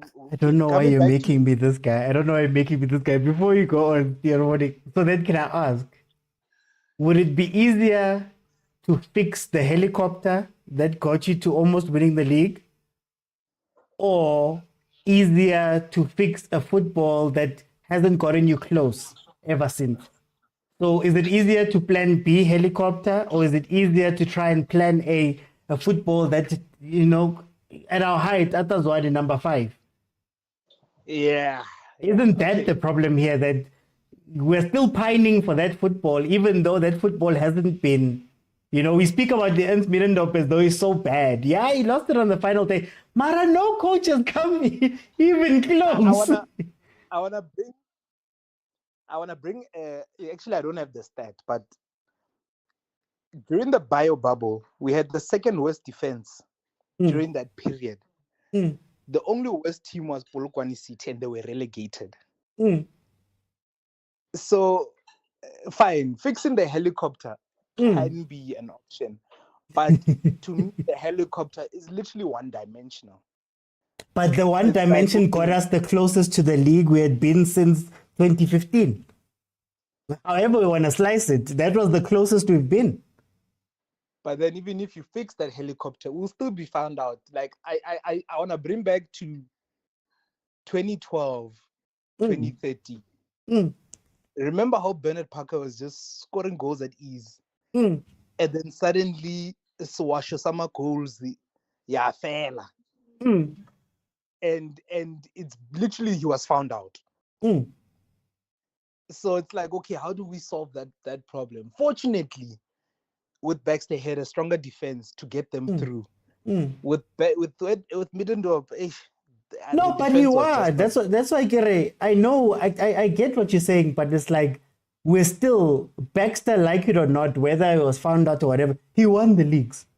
Middendorp, whether everybody knew what to do, and I know it was heartbreaking towards the end, that's still the closest. So now we're looking, Gavin Hunt, in the Champions League, we all didn't necessarily like that football, right? Well, he was fired before he got a chance to go to all the way. But anyway, those three coaches in a Chiefs era from, let's say, 2003, was it? With Dimitri. The reality is that the closest we've been to the top of the mountain has been when we were doing the thing we don't want. So at what point do we say, maybe that's the answer? And you're making me defend this point that I don't want to defend, but that's the closest we've been. And maybe if we look at it objectively, we have to say, guys, it was fun doing all the stuff and it looks beautiful and we love it. But it hasn't gotten us there. Similar to maybe a Mamelodi Sundowns. And again, we don't know what this coach is going to do, so I don't want to, but at some point, Mamelodi Sundowns would have to look at themselves and say, look, as much as Shushan and Piano is great and it's entertaining and we've got the possession, while we are holding possession and winning the DStv Prem, Al Ahly has won, I believe it's 4 out of the last 5 tournaments or something like that. Abo Wydad have won. Abo ES Tunis have won. And when you look at it at the grander scale, you even say that South Africa has 2. Of all of the great teams we've had, of all of the iterations, Operation Fat Alles, in the space of 21 years, Operation Fat Alles, Double Treble Pirates, we've had Big Best Vids, Supersport winning it 3 times in a row. We've had some incredible teams, you know, and we haven't been able to win. You look at Bafana, it's on now. You know, like now is the only time when we're looking up. And when we look at Bruce, all of us look at him and we go, I don't know how to feel about him, but he's winning. Should we not sell out? I think fixing the helicopter is one aspect. But then when you fix that helicopter, what kind of missiles and rockets do you have on you? Because you can't fix a helicopter and just have the bullets at 9mm. It's like I even mentioned in the group when they're saying no, Nabi's frying is not cooking. It's like, but they gave him a frying pan and 2-liter Excel.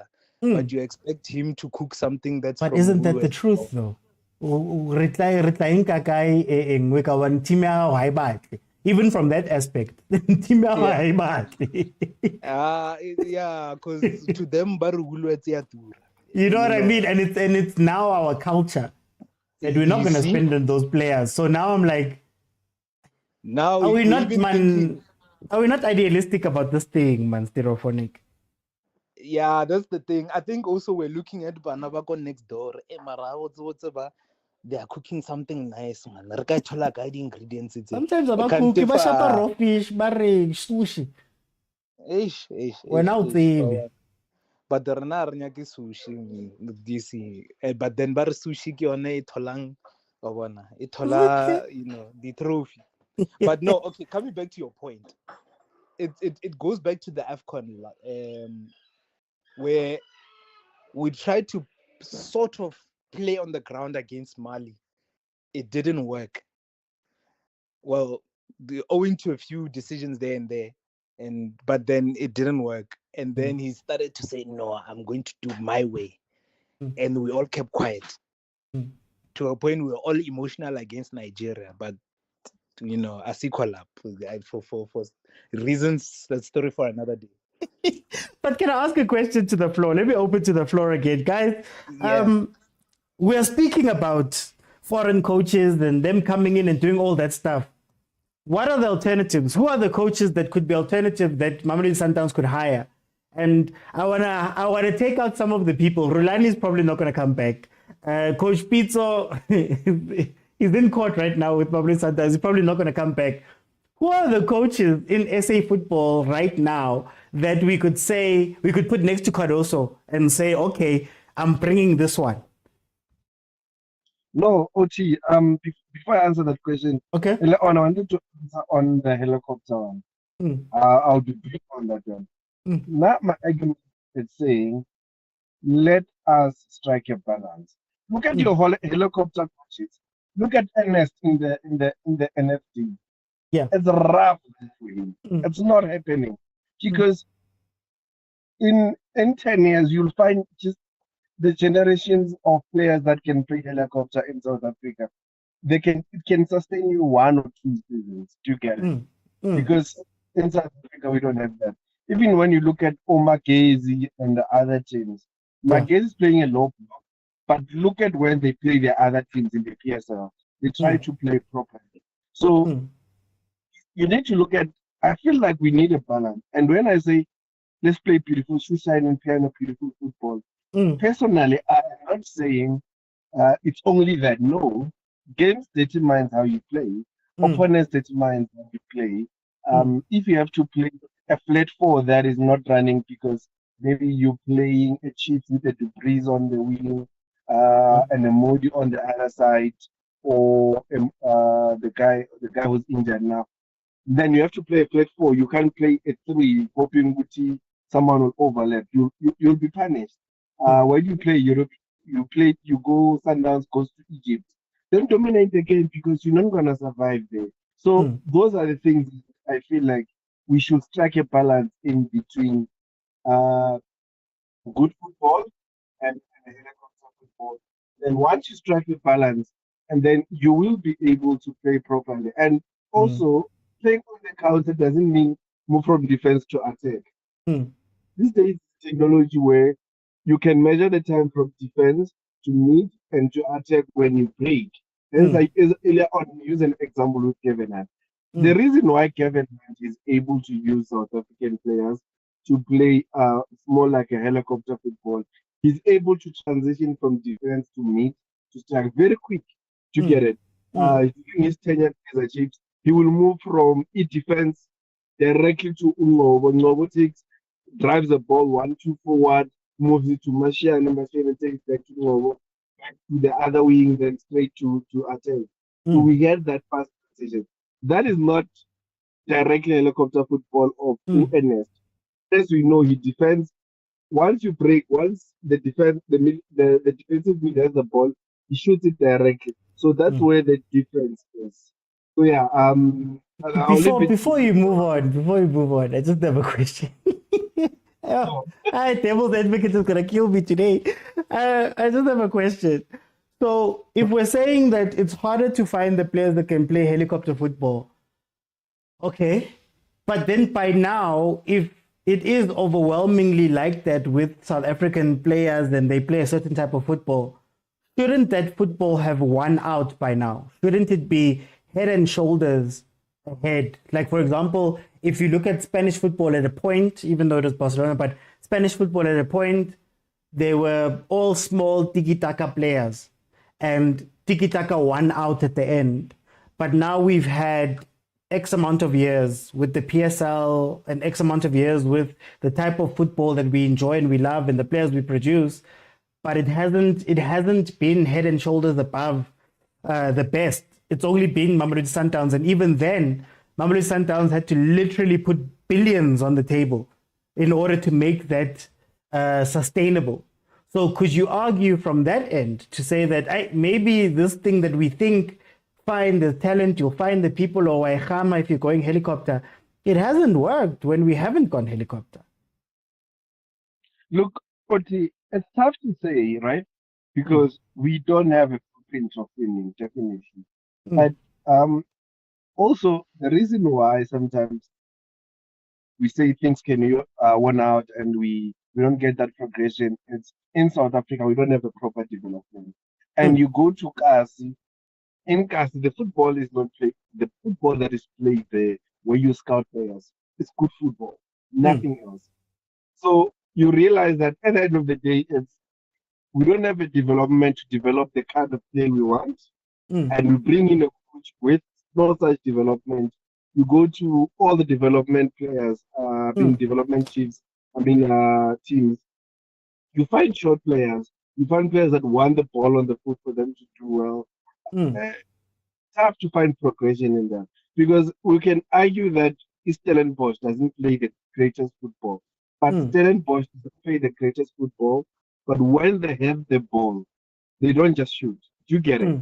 Let me re-explain this. So Stellenbosch can play on a low block, but when the ball is with them, they play on transit because they have younger players. They play fast, but they play on foot.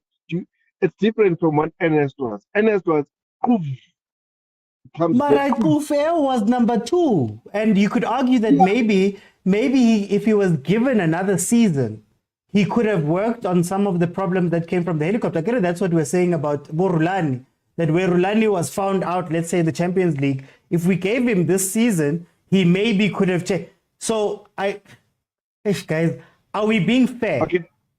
If that makes sense. Get what you're saying. So the reason why we came number 2 is because of the helicopter.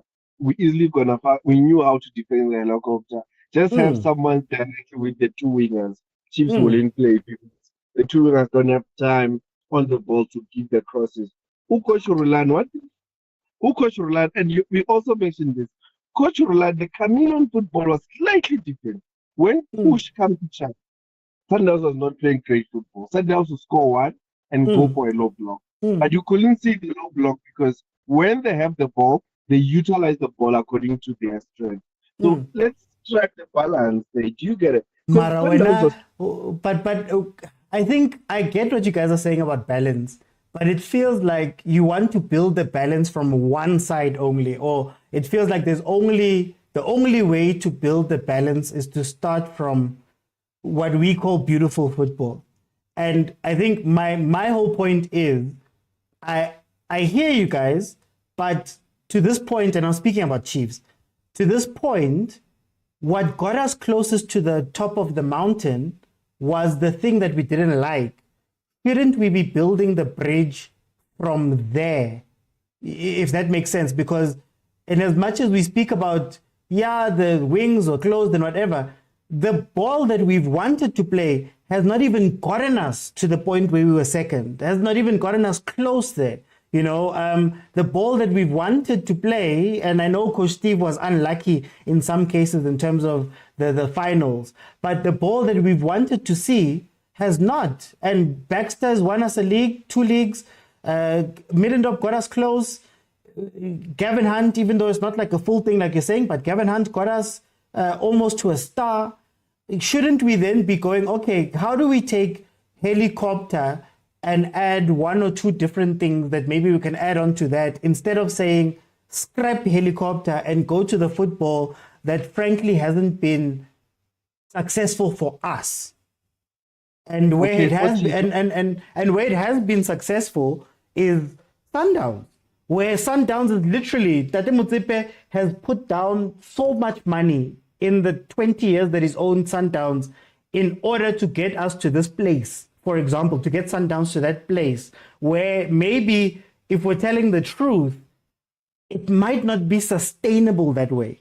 But maybe because we love our football so much, we don't see it that way.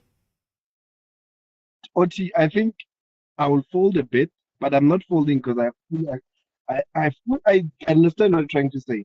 But the epitome of that kind of game that you want, or you're arguing, it's using Kevin Hunt as a coach that is able to strike that.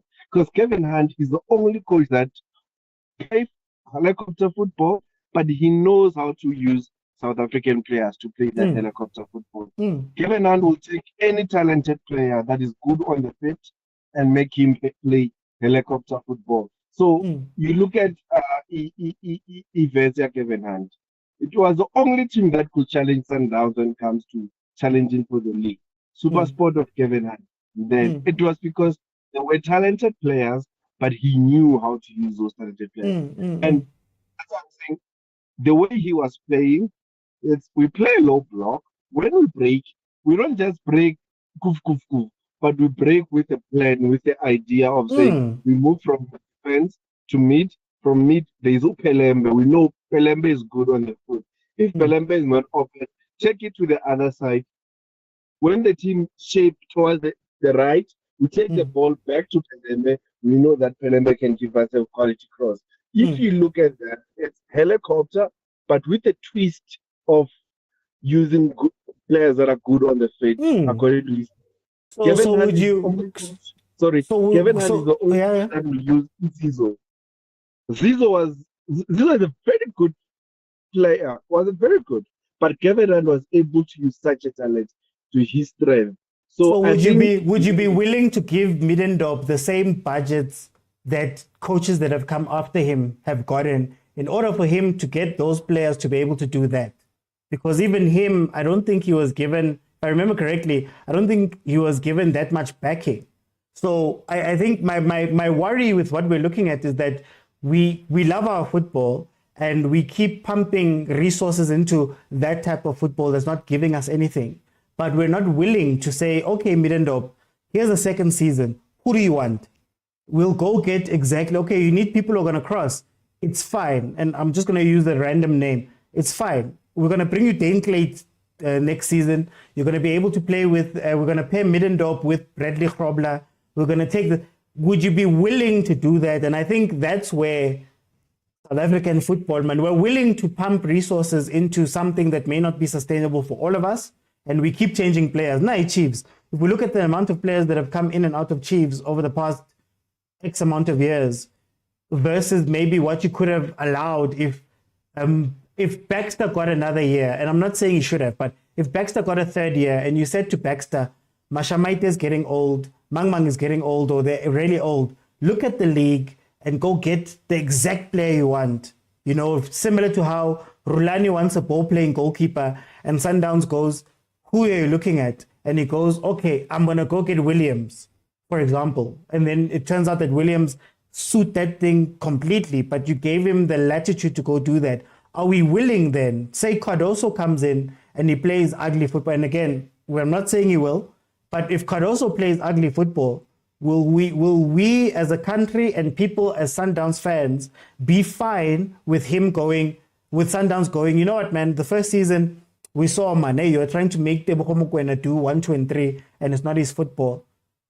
Here's budget. Go and search in the league. If it means you're going to make, who's the Magesi guy who crosses balls? Chirambadare. If Chirambadare is the guy, and you feel as though you can take Chirambadare and make him a world-class player and he plays your football, go fetch him. People won't agree, but we trust you. Are we willing to do that, or are we only willing to do that for the football that we enjoy? I personally, I am willing, and not for NS. NS football, we look back, it's just been defend to strike. I think that will be sustainable as well. But if, that's why I personally feel like if Coach Gavin Hunt was given time at Chiefs and he signs players that he wants, Gavin Hunt was going to be successful at Kaizer Chiefs. Because even the Kaizer Chiefs of today, I personally believe the Chiefs that is coached by Unavi under Gavin Hunt and the Gavin Hunt football, helicopter football, Chiefs was going to be dangerous because you have Shabalala, they are good with passing, Duba, they are good with passing, they know how to pass. And Gavin Hunt strikes with such players. They are good on the field, they're good on, if they have to play 1-2, they can do that. And I think if we can say, if it's a coach like who has the same mentality like Gavin Hunt, which he plays more like European football, it's direct football, but you have an idea what the team wants. And when maybe the next team, like you need to have a plan A and a plan B. And I believe Itimer Gavin Hunt always had a plan A and a plan B. Because even the team that Gavin Hunt coached to get to the semi-final of the Champions League, there were games where you could see like, man, Gavin Hunt can play good beautiful football. He just won the fast transition. So with that, I am willing to say, let's give resources to Gavin Hunt or a coach like Gavin Hunt. If Cardoso at Sundowns, as you said, we're not saying he's like that, but can bring that kind of a mindset, that kind of a game. I feel like there's not much of a problem because, Oti, remember, when it's like that, you can easily transition to good football. You can easily move to a helicopter football if push come to shove. Even though you are more dominantly into helicopter football, but there's a my guy. Nothing else. Like with NS, it was like a tennis game. And by the way, the reason why I'm saying Coach Gavin Hunt hates tennis football. He will tell you that I do play on counter helicopter, but I don't like tennis football because you shoot, it comes back. At the end, there's no productivity there. So on approach and agree with you, if you get a coach that can balance from helicopter, but with a good idea what he's doing, I think I'm going to fold and I'm up for that.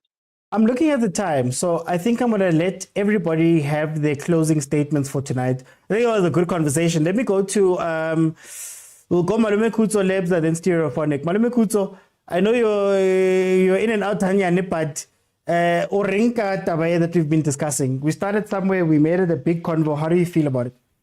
I'm just saying, if I'm going to sacrifice my happiness, which is the beautiful style of play, you better give me a cup. If you can't give me a cup, then why am I sacrificing? Do you want me to sacrifice for my 3 years?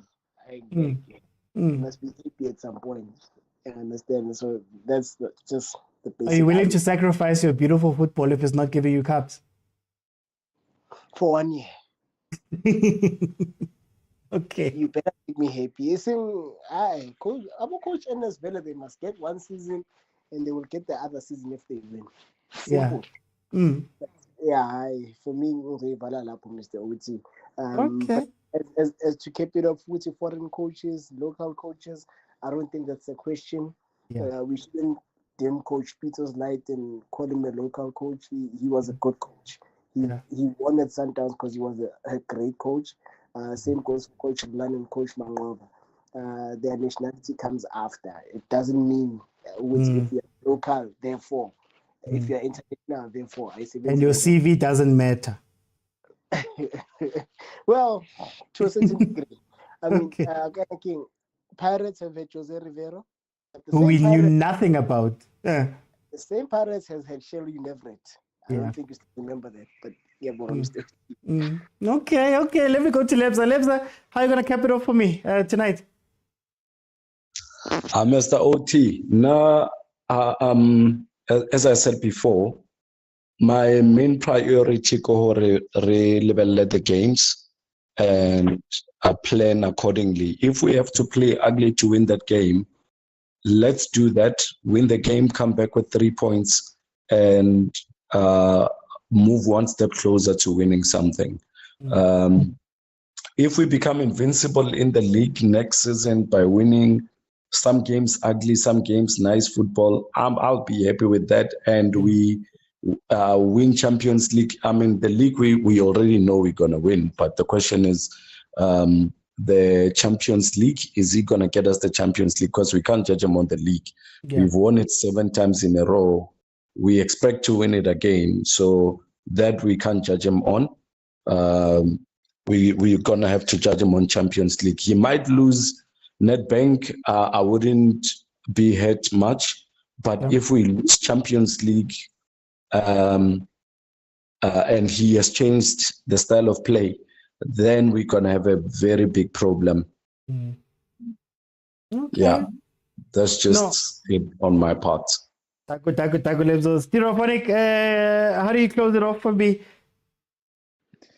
Okay, to conclude and just to come back to the topic of the show is that I think as far as local coaches or foreign coaches, at the end of the day, as far as Bafana is concerned, with Bafana, it matters with what the coach wants to play and how he wants to meet with the relevant coaches. And if his vision is to align with the type of football the rest of the league is playing, then I don't think having a foreign coach or a local coach would make any difference.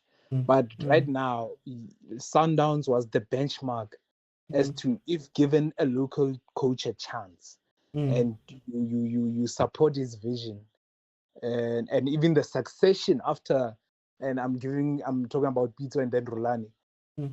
We saw that it was the benchmark. Then we can see that actually this thing is possible as a local coach. Then now sometimes we look at the Cardoso appointment as this is now maybe 5 steps back for South African coaches.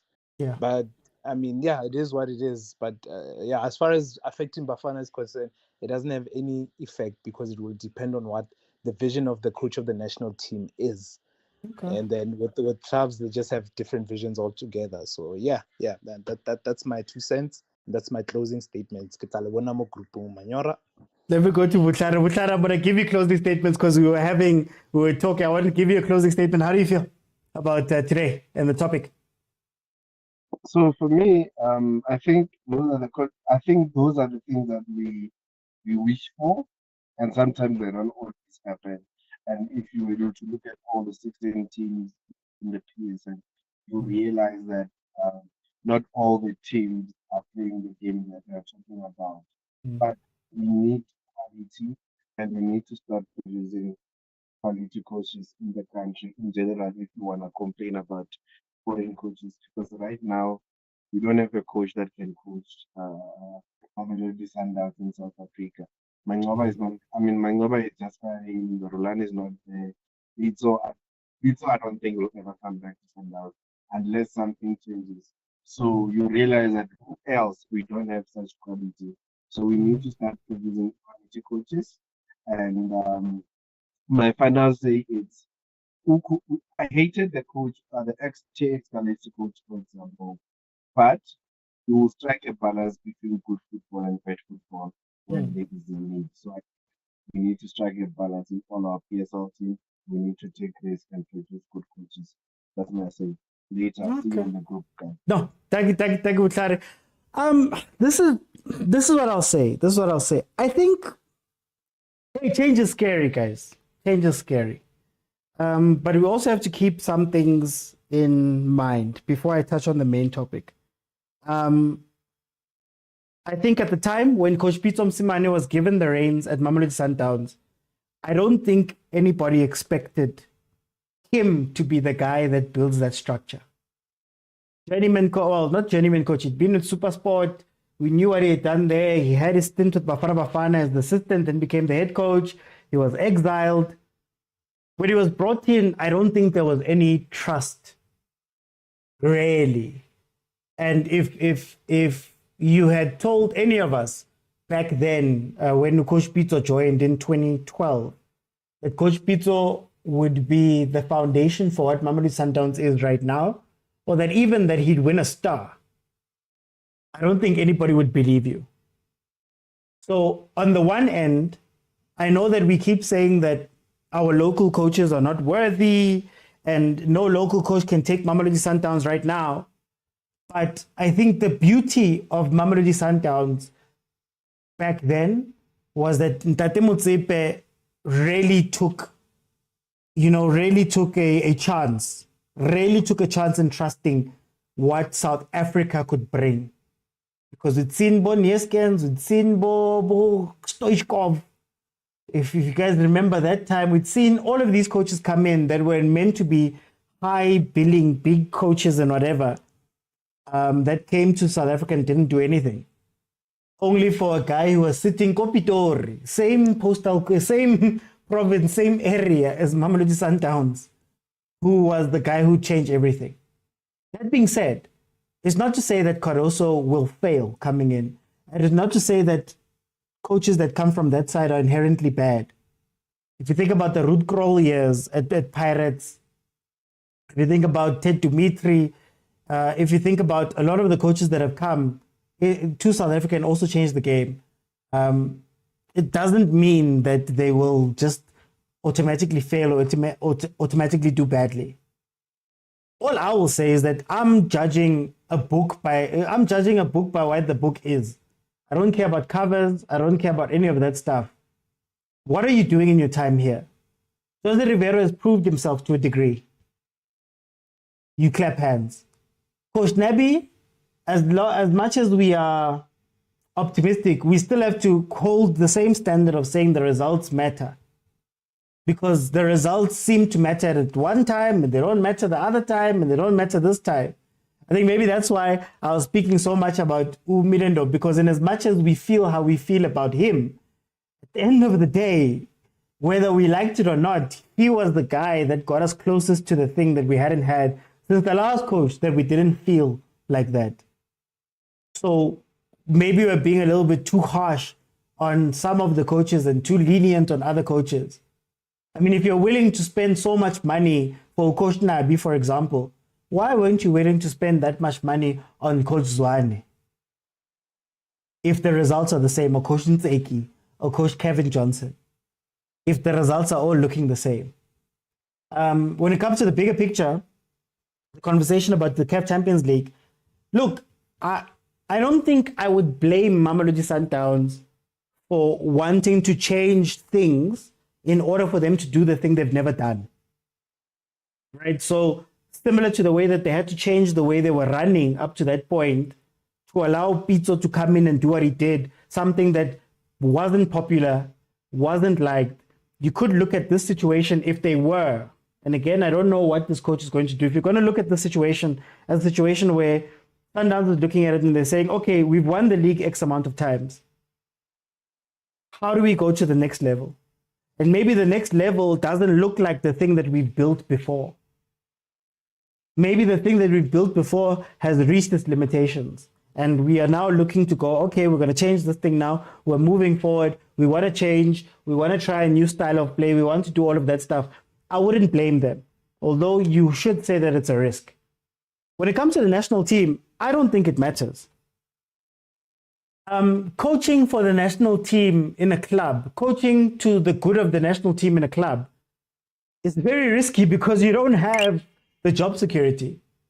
Hugo Bruce has all the job security in the world. He coaches, 10 times in a year at a push, 10 times that we'll see Bafana play versus a club coach who's going to have 30 league games, plus the 3 cups, plus maybe if you're in Africa, plus all of the other stuff, where there's a lot more time for people to have more scrutiny of you. And you have to coach for your job.